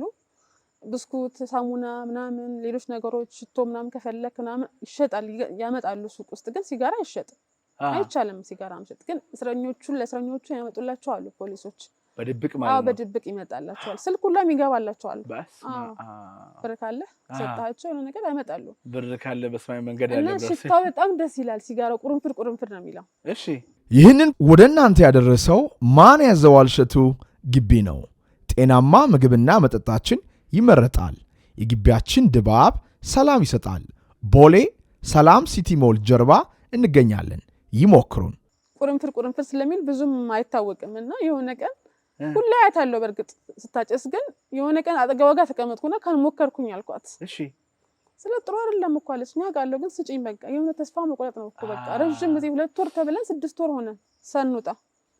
ከዛ ሄድኩኝና ከሷ ላይ ወስጄ ሳብኩ። አክስቴ አየችኝ የመጀመሪያ ቀን። እሺ የዛኑ ቀን ገና የሞከርኩት ቀን መጣች፣ ደበደበችኝ አክስቴ በጣም። ከዛ በኋላ አቆምኩኝ። አንዴ ነው የሞከርኩት አቆምኩኝ። እና ልክ ጊዜያችን እየሄደ ሲሄድ ምንም ሳንል ስቀር አለቀስን በቃ። እና ምግብ አንበላም ማለት አድማ ያዝ ክፍል ውስጥ። ምክንያታችሁ ምንድነው ብለው መጡ ከ3 ቀን በኋላ። ግን እኮ እኛ እየበላን ነው። እንዴት ነው በሉት? እንበላው ኢንዶሚ እንሰራለን። ኢንዶሚ ውስጥ ዋን ጨምራ እንቋጥረውና ላስቲኩን ይርሴል ይበስላል አውሬ እንበላዋለን። እና 3 ቀን ሲሞላቸው ፈሩ ቢታመሙስ የሚለው ነገር መጣና ተጠራ። ምንድነው ችግራችሁ ሲባል መውጣት አለብን፣ የተፈረደብን 2 ወር ፍርዳችንን ጨርሰን ተገርፈን እንዴት ነው ማንለቀቀው ስንል ኤምባሲ መጣ። ኤምባሲዎች መጡ ግቢ ውስጥ እዛው መጡና ጠየቁንና ነገርናቸው። ከዛ ፋይላችሁ ጠፍቶ ነው እናንተ መች ነው ተባለን። በዚህ ቀን ተባለ። ከዛ ከስንት ቀን በኋላ ወደ ሀገራችን ልንሄድ ሆነ ማለት ነው። እና ከነበርንበት እስር ቤት ሌላ መጀመሪያ ታሰርንበት መጣ ማለት ነው። እዛ ስንመጣ በቃ እንደምንሄድ ስለምናውቅ በጣም ደስተኛ ሆንኩኝ እኔ። ከዛ ሄድን ወደ ሀገራችን መጣ። ዋው ሀገራችን ስንመጣ እንደነገርኩ እዚህ ሆኜ እኔ አረብ ሀገር እያለሁኝ ለካ አባቴ ስራ ፈቶ ብዙ ረጅም ጊዜ ቆይቷል። ችግር ውስጥ ናቸው ያሉት ለካ ቤተሰቦቼ። እና ስመጣ በጣም ደነገጥኩኝ ሳይ ያለው ሁኔታ እኔ እንደጠበቅኩት አይደለም። እኔ በጣም ብዙ ነገር ተቀይሮ የሚጠብቀኝ ነበር ይመስለኝ። ብርም ስለምልክ ስለነበር የተሻለ ነገር አለ ብዬ ነበር ያሰብኩት። እና የባሰን ያጋጠመኝ አባቴ ስራ ፈቷል። ወንዶቼ ተማሪዎች ናቸው። ቤት ውስጥ ምንም አይነት ገቢ ነገር የለም። ኪራይ ቤቶች አሉ 4ቱ። በዛ ሰዓት 300 ምናምን የሚከራየው እሱ ያው በዛ ሰዓት ብዙ ብር ቢሆንም ግን ለምንም አትሆንም 300 ብር። የቤት ኪራይ ትምህርት ቤት ይከፈላል ለልጆቹ። የውሃ የመብራት ሲባል ብሩ ይመናመናል ያልቃል። ወጪው ይበዛል ቀለብ ምናምን ሲገዛና ግድ ስራ መግባት ነበረብኝ። ሼል ካፌ ታውቃታለህ? እዛ 4 ወር ሰራሁኝ። መጀመሪያ ስገባ ደሞዜ 400 ብር ነበር። ከዛ 50 ብር ጨመረችልኝ ከወሩ በኋላ 450 ብር 4 ወር ሰራው እዛ ቦታ ላይና ራማ ህንጻ ሱፐርማርኬት ስከፍት ሰው አጣችና ስትሰማ ስለኔ ትምጣ እሷ ብላ 600 ብር አደረገችልኝ። እሷ ጋር 600 ብር 1 አመት ሰራው። እንደዛ ሆኖ ግን እኔ እኮ ደስተኛ አልነበርኩም። መሄድ እፈልጋለሁ። ምክንያቱም ለውጥ እያየሁ አይደለም። ሰራለው ማጣለው ቢክራም ይመጣል ምንም ህይወታችን አልተቀየረም። እንደውም እየባሰብን ነው ሄደውና በራሴ ብዙ የሚያስፈልጉኝ ነገሮች አሉ የለመድኳቸው እዛና መሄድ እንዳለብኝ ወሰንኩኝ። ድጋሚ ማለት ነው። ለሁለተኛ ጊዜ ዱባይ ሄድኩኝ። ዱባይ ከሄድኩኝ በኋላ ግን እዚህ ያለው ነገር አይምሮዬን በቃ ምንም ያሳርፈው አልቻለም። ጭንቀት ውስጥ ገባሁ። ብዙ ነገር የለመዱ ልጆች ናቸው ልጆቹ ከኔ ጭምር ነገር ያለው እኔም ዛውኝ ልክ ነበረ ብዙ ነገር ለምደዋልና እልካለሁ በየወሩ ወሩም ሳይሞላም ልካለሁ ከግማሽ ደሞዝ እየወሰድኩኝ ግን ምንም ነገራቸው አልተስተካከለም። እነሱ በየወሩ እያልኩ አመት ሰራው እዛ። ጥሩ ቤት ነበር የገጠመኝ በነገራችን ላይ። አመት ከሰራሁኝ በኋላ ጭንቀቴ እየተባባሰ እንቅልፍ አጣሁ። ማታ እንቅልፍ አልተኛም። እዛ በቃ ሴትዮዬ መሄድ አለብኝ አልኳት። ደነገጠች። ጥሩ እየሰራሁላት ጥሩ ወድጃት ነበር። እኔም ተሳምቶኝ ነበር ግን ሰላሜን አጣሁ። ማታ እንቅልፍ የትኛው ቁርአን ሁላ ትቀራልኝ ነበር መታ የሚገርምህና ካልሄድኩኝ ስላት ቀይን ሙሉ ለሙሉ የረተበችልኝ እሷ ናት። ላከችኝ። መጣሁኝ። ምንም ደስተኛ አልነበርኩም። አሁን መጥቼ አየኋቸው። ከዛ ያው ከልጅ አባት ጋር ተገናኘው አዲስ አበባ ከመሄዴ በፊት ግን አክስቴ ወሰደችኝ ያልኩ አክስቴ ከአረባ ጋር መታ ነበር በዛ ሰዓት እና እሷ ስትመጣ በቃ የሆነ ነገር ታደርግልኛለች ብዬ ደስተኛ ነበርኩ። የሆነ ነገር ታደርግልኛለች በቃ የሆነ ሱቅ ትከፍትልኛለች ወይ ነገር ወይ ትልከኛለች በወረቀት በራሴ ሂጅ እንደመጣ ንግድ ለመጀመር ምናምን ብዬ ስመጣ ታመመች አክስቴ። እሷን ስናስታም ወደዚህ ወደዛ ስን አንዴ ላይታ ስንወስዳት አንዴ ራውጭ ስታስኖ ኦፕራሲዮን ስታረግ ስትል ጊዜው እየሄደ በጣም ተባባሰባት ህመሟ። እሷ አረፈች። እሷ ስታርፍ በጣም ተሰማኝ። የምር አስጠላኝ ሁሉ ነገር እና እሷ ተከም ሰዓት ወርቋን ሸጣ ምናምን የኛም ገንዘብ አልቆ እሷም ገንዘብ አልቆ ምናምን ነበርና ዜሮ ውስጥ ገባን። በቃ እሷ ስትሞት ወደ አዲስ አበባ ገቡ። አዲስ አበባ ከገባሁኝ በኋላ እንደነገርኩ ከልጅ አባት ጋር ተዋወቅኩኝ፣ ወለድኩ። ከዛ ያለው ነገር ደስተኛ ስላላደረገኝ ከ16 ቀን ቆይታ በኋላ ወልጄ ወደ አርባ ምንጭ መጣሁ። አርባ ምንጭ ስመጣ ግን እንደምሄድ ነው የማውቀው ወደ አረብ ሀገር ተመልሼ። ምክንያቱም እዚህ ጋር ልጅ ወልጃለሁ፣ አባቴ ስራ የለውም፣ እናቴ ቤት ተቀምጣለች፣ እህቶቼ ትንንሾች ናቸው። ከየት ሊመጣ ነው? ቁጭ ብዬ የማንን እጅ ልጠብቅ ነው? እሱ የሚልከን ነገር አይደለም፣ እሱ የሚረዳው አይደለምና መሄድ እንዳለብኝ ወስኜ አርባ ምንጭ መጣሁ። ልጄ እስክትጠነክርልኝ ብዬ አርባ ምንጭ መጣሁኝ። አርባ ምንጭ ከመጣሁኝ በኋላ 1 ወር 2 ወር 3 ወር ቆይቼ ከ4ኛ ወር ላይ ታሰረ ተባለ። እሱ ጠይቃለሁ እኮ ስለሱ ጠይቃለሁ የተደረሰ የሚለውን ያሳስብኛል። በጣም እጨነቃለሁ እና ጠየቅኩኝ። ስቴት ካስሯል ስባል አለቀስኩኝ። ምርር ብዬ ነው ያለቀስኩት። የምር ማለት ነው። ምን አድርጎ የታሰረው? ከመስመር ውጭ ጭናል ተብሎ ታሰራት ሲባል በቃ አበድኩ። 3 ወር ታሰረ።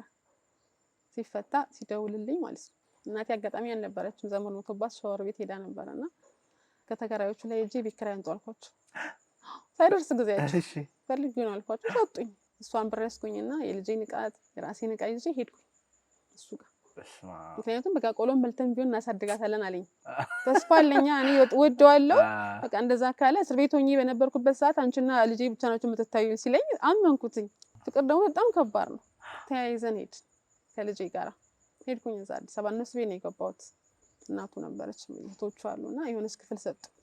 ስመጣ ግን 3 ወር ቃል የገባልኝ ምንድነው 1-2 ወር ተቀምጠን ወይ 3 ወር ተቀምጠን ፋዘር መኪናውን ስለሚሰጠኝ አዲስ አበባ እንገባለን ነው ሌመን ነው ያሉት እነሱና ወደ አዲስ አበባ እንገባለን ነበር ያለኝና እሷን አምኜ ነበር የሄድኩት። ሳየው ምንም አይነት ነገር የተንቀሳቀሰ አይደለም፣ ዝም ብሎ ነው መጣኝ። ከዛ ወሰንኩኝ በቃ ምንም አይነት ለውጥ እንደማምጣት ሳቅ ወሰንኩኝ። እኔ መሄድ ፈለኩ። እናቱ ስነግራት ትንሽ ታገሻለች። አይ ፍጹም በቃ እኔ ልጄን አስቀምጬ እዚህ ትያታለች እናቱ እኔን አሳድግሻለች። አይ ፍጹም እዛው ቤተሰቦቼ ጋር ነው የለመደችው እዛው ትሆናልኩኝ። እጄ ላይ እኮ ብር የለም። ለሊት 9 ሰዓት ወጣ እሱ አልነገርኩትም። ልክ ሲወጣልኝ ዕቃዬን አስተካክዬ ጨራረስኩ። ሲነጋጋ ቻው ብያቸው ብር እኮ የለም እጄ ላይ ምንም ገንዘብ የለም እጄ ላይ። ግን በቃ ውስጤ በጣም ስለተጎዳ በቃ መሄድ ነው የፈለኩት፣ ከዛ ቦታ መራቅ ነው የፈለኩት እና ህይወቴን መቀየር ነው የፈለኩት። በቃ ልጄን አስቀምጬ እኔ መስራት አለብኝ። ከሱ ጋር በቃ ያለኝ ነገር ተስፋ እያስቆረጠኝ መጣ። ለውጥ የለም እሱ ጋር ዝም ብሎ ነው የሚያወራው እንጂ ለውጥ ተግባር ላይ ዜሮ ነው። እና ሄድኩኝ እየጠበቅኩኝ ሰዓቱ ሄደ። 3 ሰዓት ሆነ። መኪና አጣው ልጅ አቀፌ ስለሆነ። ከዛ የሆነ ሰዓት ስትወጣ ሴትዮዋ አየች። መንገድ ላይ ቆሜ ገና መኪና አላገኘሁም። ደነገጠች። እስካሁን ድረስ ቆምሻል ቁርስ እንኳን ሳበይ አለችኝ። ሳንሸኝሽ ቸኩለሽ ወጥተሻል አለችኝ። አይ ችግር የለውም አልኳት። ከዛ ለካ እሷ ስትሄድ ለልጄ ሰጣታለች ገንዘብ። ልጄ ይዛታለች እንደዚህ አድርጋ ብሩ ማለት ነው። ተኝታለች። ከዛ ባስ አገኘሁ ገባሁኝ የሆሳዕና ባስ። እሱ ላይ ገብቼ ከዛ ከሆሳዕና ገንዘብ ሲባል ልጄ ማለት ምን ላድርግ ብር የለኝም እኮ በእሷ ማለቀሰች አጋጣሚና ጡቴን ሰጥቼ ያጠባኋት እጇ ላይ ይዛለች ገንዘብ እና እንዲህ ስታደርገው ሳየው ገንዘብ ይዛለች እጇ ላይ። በጣም የደነገጥኩት በሰዓቱ ከየት መጣ ልል እችላለሁ የዛን ሰዓት ላይ ነው። እሷም ይዛ መቆየቷ አንድ፣ ሁለት ደግሞ ልክ ገንዘቡ ሲባል እሷ አልቅሳ ጡት መጠብ መፈለጓን የገረመኝና ያችን ብር ወስጄ ብዬ ቦርሳዬ ውስጥ የከተትኩት 600 ብር ነበርና ከዛ ሄድን። ከዛ ወደ ወላይታ ከፈልኩ። ግን ከ40 ወደ 40 ምንጭ ሲሄድ ገንዘብ አልነበረኝም ጨርሻለሁ። ከዛ ስወርድ እንደምከፍለው ነገርኩት ለልጅ። ልክ 40 ምንጭ ስንገባ መሽቶ ነበር። ከምሽቱ 2 ሰዓት ሆኗል። ሲስተር ይዛ መጣች፣ ከፈለችው። 40 ምንጭ መጣሁ። ከዛ 40 ምንጭ ከመጣሁኝ በኋላ ልጄን ምግብ ማለማመድ ጀመርኩ። ያው መሄድ ስላሰብኩ ማለት ነው። በዛ መሀል ያው እናቴ በጣም እንደምነግረው በጣም ነው የምትወደው ልጄን። እሷ ናት የመጀመሪያ ልጅ። ያው ደስተኛ ባይሆኑ ሳላገባ በመውለዴ ግን በልጄ በጣም ደስተኛ ናቸው። እና ከዋና ገንዘብ ትርፍ ይጣፍጣል ትላለች እናቴ። እና በጣም ነው የምትወዳት። ትርፌ ናት ነው የምትለው በጣም ነው። እና ፍቅሩ በጣም ስለነበረ በቃ እኔም ደስተኛ ሆኜ እዛ ሄጄ የምሰራው እናቴ ስላለች ነው እዛ በነገራችን ላይ። እና ልጄን አስቀመጥኩ። ልክ አመት ሲሞላት ልደቷን አክብሬ ድጋሚ አረብ ሀገር ሄድኩኝ ማለት ነው። ሶስተኛ ጊዜ ዱባይ ሄድኩኝ። አሁንም እና እዛ የሄድኩበት ቤት ኮንትራት ቤት ሰውዬው በጣም መጥፎ ነበር። በጣም መጥፎ ከምነግርህ በላይ ማለት ነው። እቃ ተሰበረ ብሎ ይመታን ሰው ነበር። ይመታል? እቃ ተሰበረ ብሎ ይመታኛል። ሄድኩኝ። ስሄድ ሀበሻ ነበረች። አዲስ አበባ ልጅቷ እዛ የምትኖረውና እኔ ሄድኩት ግን ኢንዶኔዥያ ሄዳ እኔ ተካውን በኢንዶኔዥያ ቦታ እኔ ግን ሄጄ ሀበሻዋ ደግሞ አብራኝ ሁለት ሆነን ነው የምንሰራውና እችኛው አመት ሞቷታል ቤቲ የምትባለው። እቺ ደግሞ ኮንትራቷን ጨርሳ እየሄደች ነውና ከሷ ጋር አብረን 1 አመት ሰራን። በዛች 1 አመት ውስጥ ግን ብዙ ጊዜ ነው የተመታ ነው። በቃ ምንጣፍ ትንሽ ዞር ካለ ለምን ዞረም ይማታል። ቀን ሰራው ለማታ ሲመጣ እንጨነቃለን። በቃ በዛ መሀል ውስጥ ከሱ ጋር እናወራም ነበር፣ ከልጅ አባት ጋር እናወራም። ከዛ የሆነ ጊዜ ላይ ራት በልቼ ጨርሼ ምናምን ቤት ደወልኩኝ። ለካ ልጄ ታማለች። ቤት ስደውል ደህና እንደሆነች ነው የተነገረኝ። ከዛ ልክ እሱ ጋር ደወልኩኝ። እኔ እሱ ጋር ስደውል ደህና ናት ምናምን፣ ግን ቤት እኮ ተደውሎልኝ ነበር ስልክና የሆነ ነገር ልነግርሽ ነበር ግን እንዳደነግጭ አይነት ነገር ነው ያለኝና ምን ሆነ ነው ስለው ማዘር ለካ እናቱ ጋር ደውላላት እንደታመመችና ልጄ እንድትመጣ 40 ምንጭ ሊመጡ ነግራታለች ለእናቱ። እናቱ ደግሞ ለሱ ነግራው ግን እንዳትነግራት ለሷ ብላ ነግራዋለች። እሱ ደግሞ ለኔ ነገረኝ። ሲነግረኝ አበድኩኝ። በቃ ደወልኩኝ እናቴ ጋር። እሱ ጋር ዘግቼ ደውዬ ነገርኳት። እናቴ ተነግራት ምንም አልታመመችም፣ ሲጀመር እኮ አትናገሪው ብያት ነበር፣ ለሱ ራሱ አትናገሪው ብያት ነበር አለች። በጣም ተናደደች ማዘር። ድምጿን አሰሙኝ አልኩኝ። ጮኩባቸው፣ አለቀስኩኝ። በጣም አለቀስኩ። አስለቅሷትም ተኝታለች፣ ቀስቅሷት ቆንጣቱላ አልኩኝ። እኔ ቆንጣቷት በቃ ድምጿን ስሰማ ትንሽ ተረጋጋውና አብራኝ ስትሰራ የነበረችው ጓደኛዬ ለሊቱን ሙሉ የአርሴማን ስዕል ይዛ ነጠላዋ ለብሳ ስትሰግድ ነው ያደረችው የዛን ቀን ለኔ ማለት ነው። በቃ እቺ ልጅ አንድ ነገር ከሆነች የምር እንደማለቀስ ነው። ሰው አልሆነም ሲጀመርም እና አመት እስኪሞላኝ ድረስ ፎቶዋን ይዤ ነበር የማድረው። በቃ ሞትብኝ እየመሰለኝ ማለት ነው። በጣም ነበር የምፈራው። ከዛ ልክ ጠዋት ሲነጋ ደወልኩላቸው ስልክ። እነሱ እየሄዱ ነው ኦልሬዲ ወደ 40 ምንጭ ከእናቱ ጋር ሄደዋል። ጉዳ ነው ልጄን ያመመት የሷ አይን ነበርና ወደዚህ ወደዛ ብለው ያቺ ነገር ቂም ያስኩበት በዛች። እንዴት ይፈለገ ክፉ ነገር እንኳን ቢደርስባት እንዴት ይነግረኛል? ሰው ሀገር ተቀምጬ በጣም ማልችልበት ሁኔታ ውስጥ እያለሁ እንዴት ይነግረኛል ማለት ይሄን ያለው እኔንም በቃ ለኔ የማያስበው አይነት ነገር ነው የተሰማኝ። ደግሞ ነው ልክ ነኝ። በጣም ደነገጥኩ፣ አኮረፍኩት ማለት ነውና 2 አመት ኮንትራቴን ስጨርስ መጣሁኝ 40 ምንጭ። ግን አዲሼ ነበር እዛው ቤት ስለጀመርኩ የቤተሰቦቼን ቤት መጥቼ 10 ቀን የተቀመጥኩትና 10 ቀን ስቀመጥ አልደወልኩለትም። ልጄን አየሁ፣ ቤተሰቦቼን አየሁ፣ ተመልሼ ሄድኩኝ። አላገኘሁትም። ሄጄ ስሰራ እግሬን ታመምኩኝ። እንደውም በጣም አብጧል እግሬና እግሬን ታመምኩ። ጉልበቴን መታመም ጀመርኩኝ። ሐኪም ቤት እንዲወስደኝ በጣም ለመንኩት። ሰውየውን ግን ሊወስደኝ አልቻለም። በጣም ለመንኩት፣ የምር ማለት ነው። በጣም ለመንኩት። በቃ በእኔ ገንዘብም ቢሆን ውሰደኝ አልኩት። ግን ፓራስታሞል ነው የሚሰጠኝ። በነገራችን ላይ ሁሉም አረቦች ናቸው እዛ ሀገር ላይ። አመመኝ ካልክ ሐኪም ቤት መውሰድ አይወዱም። ፓራስታሞል ነው የሚሰጠው። ፓናዶል የምትባላለች እሷን ይሰጧል። ምን ማስታገሻ በቃ አበቃ ማለት ነው። አበጠ እግሬ ሙሉ ለሙሉ ማለት ነው። መስራት አልቻልኩም። እንደዛ ሙኝ ስራ አላቆምኩኝም። እኔ እሰራለሁ። የባሰ ሲሄድ ግን እግሬ ቤት ያው ስለሚያውቁ ስነግራቸው እዛው ሰፈርኛ ሰፈር ውስጥ አንድ አረብ ሀገር ደርሳ የመጣች ሴት አለችና በጣም አረበኛ የምታወራው። እስኪ ምናልባት እሷ ስታወራ ድንገት ከደነገጠ ብለው ቁጥሩን ስጭናሉ አሰጠዋቸውና ደወሉለት። ውጭ ነበር አጋጣሚ እሱና ደውለው እንዴት ልጅ አንተና ምና ተመልሳ አንተ ጋር መታ እየሰራች ነው፣ ደሞዝ አልጨመርክላትም፣ ምንም ያረክላት ነገር የለም፣ ግን ድጋሚ አንተ ጋር 2 አመት ጨርሳ ሌላ 2 አመት ልትሰራ መታ እንዴት ነው እንደዚህ የሚጨክንባት? የመታህትም ነው የምትሰራው ልጅ እሷ የምታሳየው አብራት ያለችዋን ልጅ ምናምን ብላ ብዙ ነገር ተናግረዋለች ልጅቷና። ውጭ ነበር ሲመጣ ቀጥታ በቃ ስሜን ይጠራ ነው የገባው ቤት። በጣም ተናዶ ነርበስ ሆኗል። ጠራኝ። ማናት የደወለችልኝ ያለ ነገርኩት። መታኝ። እና ሲመታኝ ሰዓቱ አግኝቶኝ አይኔ እዚህ ጋር ጥቁሩ አብጦ ነበረ። ከዛ ወሰንኩኝ በቃ ጠፋለሁ ብዬ ከዛ ሰዓት ላይ በሚመታኝ ሰዓት 3 አመት ከ6 ወር ነበር እሱ ቤት። እንደዛም እየበደለኝ እኮ ተመልሼ እሱ ቤት ነው የመጣሁት። የጀመርኳትን ቤት ልጨርስ ብዬ ማለት ነው አላማ ስለነበረኝ ነው እቺን ማድረግ የነበረውና ወጣሁኝ ከዛ ቤት ጠፋው ማለት ነው። ጠፍቼ ጓደኞቼ ጋር ነው የሄድኩት ሻርጃ የሚባል ቦታ። ከዛ ወደ አቡዳቢ ሄድኩኝ። ከዛ ሰዓት በጣም ኮሮና ነበረ ያስፈራ ነበር ሰዓቱና አቡዳቢ ገባው። የሆነ ስራ አስገባችኝ ጓደኛዬ 2 ወር እንደሰራው የ1 ወር ደሞዝ ሰጥተው የ1 ወሩን ግን ከለከሉኝ። የሚገርም በዛ ማለት ከሱ ጋር አናወራም በዛች ነገር ተናድጄ ማለት ነው። መጥቼም ሄድኩኝ ሰምቶም አልጠየቀኝም ለምንድን ነው ብሎና እዛ 1 ወር ደሞዜን ግን ሲከለክሉኝ በጣም ከፍቶኝ ስለነበር ማለቅስበት ሰው ነው የፈለኩት ደውዬና የሚያጽናናኝ ደግሞ እሱ ነው። አንድ ደወልኩለትኝ የዛን ቀን እሱ ጋር ደውዬ አለቀስኩኝ ምናምን በቃ አይዞሽ ምናምን አለኝ።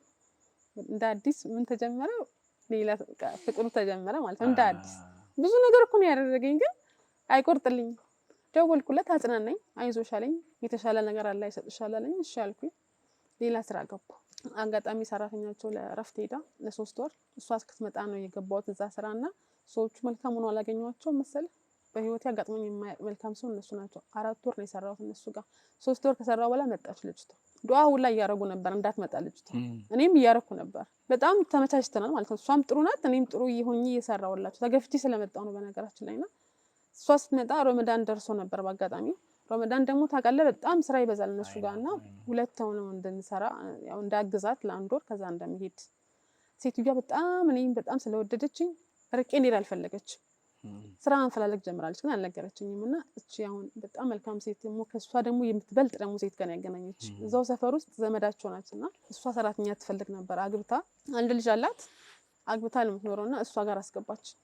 ግን ስወጣ ከነሱ ጋር ለአንገቴ ወርቅ ገዝታ ነው ለአንገቴ ወርቅ እሱ ጋር እኮ 3 አመት ከምንም ነገር አላውቅም። ለአንገቴ ወርቅ ገዛች በ4 ወር ውስጥ ማለት ነው። ለአንገቴ ወርቅ ለልጄ ጆሮ ለቤተሰቦቼ አንዳንድ ነገር ገዝታ ነው ከሷ ቤት ሸኝታኝ እዛ ቤት ያስገባች። እዛ ቤት ደግሞ ስገባ ከሷ ደግሞ የተሻለ ነገር ደግሞ ገጠመኝ። በጣም መልካም ቤት ነው እና ፎቅና ምድር ነው። ስራው ቢበዛብኝም ግን ሴትዮዋ ጸባይዋ በጣም መልካም ስለነበረች አልኩትኝ እኔ እና ረገዘች። ሌላ ልጅ ወለደች እና ያቺ ልጅ ስትወለድ በቃ ልጄን ስላላሰደኳት አፍስፈታ አላቅም ልጄ ስትራመድ አላየውም ልጄ ብዙ ነገሮች አምልጠውኛል። እና እቺ ልጅ ግን ሳሳድጋት እንደ ልጄ አድርጌ ነው ያሳደኳት።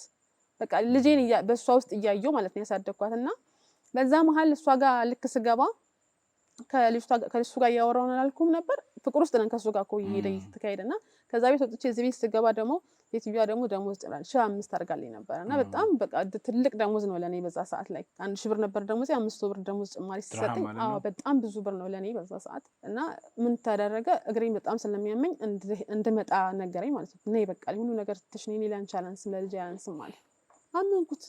እሺ ከዛ ጓደኛ ያለው ፈርኒቸር ቤት የሚሰራና እሱ ጋር አገናኘኝ። ቃል ጋር ምናምን ያሰራል ምናምን አለ። ከዛ እኔ 7500 አንተ 7500 እናዋጣና አልጋ እንስራ አልኩት። እሺ ከዛ ሳስበው ከየት ያመጣል 7500 ብር እሱ እኔ ሁሉ ከፍያ አሰራለሁ ብዬ ልጁ ጋር ተደዋውለን በአካውንቱ አስገባውለት ገንዘብ ልጁ ሰራው አልጋው። ከሱ ጋር ይሞን እናወራለን ሁሌ። ከዛ የሆነ ቀን ማታ በጣም አውርተን ሁሌ ጠዋት ደናደርክ እንባባለን። ቴሌግራም ላይ ስገባ ወደ 4-5 ሚሊዮን ፎቶ ተቀያይሯል ፕሮፋይል ላይ ማለት ነው። እዛ ስከፍተው አይከፍትልኝም ቶሎ ስለተቀያየረ ዳውንሎድ አሉናለኝ እና በጣም ቸኮልኩኝ ለማየት ማን ነው እያልኩ ስከፍት እሱ ከሌላ ሴት ጋር ማለት ነው ምን እያደረገ ተቃቅፈው ምናምን ሲሳሳሙ አልጋ ላይ ሁላ ሆነ ፎቶ ተፖስቶ አንቺ የገዛሽው አልጋ ላይ ተደነገጥኩኝ። ሰውነቴ ምናምን ላይ የሆነ ነገር ውር አረገ። በጣም የደነገጥኩት እውነት ነው ነገር ማን ማለት አላበኝ በቃ ብርክ ነው ያለኝ የዛን ቀን እሱን ነገር ሳይ። እዛ ደወልኩኝ ቀጥታ ስልክ ስደውል እሷ ናት ያነሳችው ስልኩ። ወላሂ ስልኩን ያነሳችው እሷ ናት። ሄሎ ማን ልበል ስትለኝ ማንሽ አንቺ አልኩ። ሚስቱ ነኝ አለች። ምንም ከፎ ነገር አልተናገርኩ። ስልኩን ዘጋሁት። ሰው ሀገር ላይ የደወልኩት ማን ጋር ነው? ረመዳን ጋር ያልጋውን ይሰራል ልጅ ጋር ነው የደወልኩት። ያስገባሁትም ብሩን በሱ አካውንት ነው። ደወልኩኝና እኔ በላኩት ገንዘብ ማለት እኔ በገዛሁት እቃ ላይ ሌላ ሚስት ልታስገቡበት ነው ተነጋግራችሁ አሰር ያላችሁኝ አልኩት። በጣም ደነገጠ። እሱ ምን ያሽኑ ባባ ላይ ነገርኩት።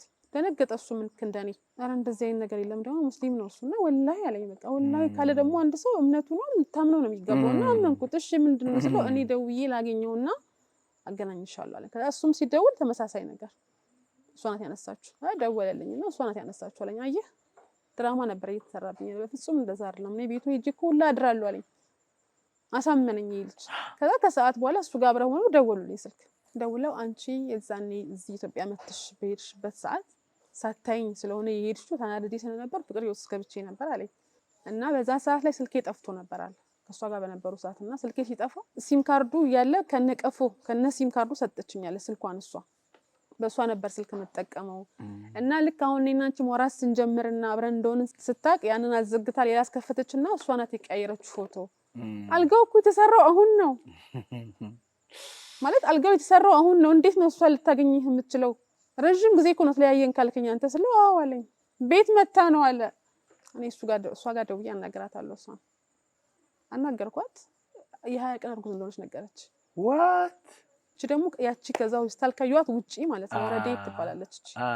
ረዴት ትባላለች። እቺ ኮኮቤ ነች ረዴት ናትና እቺ አሳመነችኝ። በቃ እኔ አመንኳት። ሲጀመር ያለፍኩበት ነው። እኔም እንደዛ ብሎኛል ነበር። አመንኳት።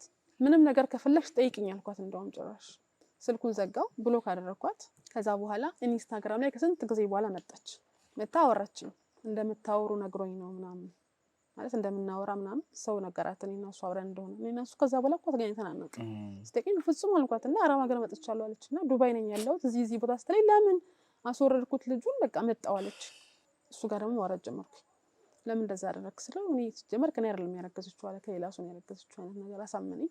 እዛ እኔ እናንተ እንደማናወራ ነገራት አልኩት። ለዚህ ልጅ እኔ እናንተ እናወራም ሲጀመር ስልክ እሷ እዚህ መጣች ዱባይ መጣች። እዛ እየሰራች ነበር። ተጣልተናል ረጅም ጊዜ በኋላ ማለት ነው። እና ግሬን ታመምኩኝ በመሀል እኔ ይብጠቱ እየመጣ ድጋሚና መታከም ነበረብኝ። ታከምኩኝ ግሬን እየተሻለኝ ምናምን ሲመጣ ደግሞ ተመልሼ ከሱ ጋር ማውራት ጀመርኩኝ። አሁን ለምንድን ነው ያወራሁት?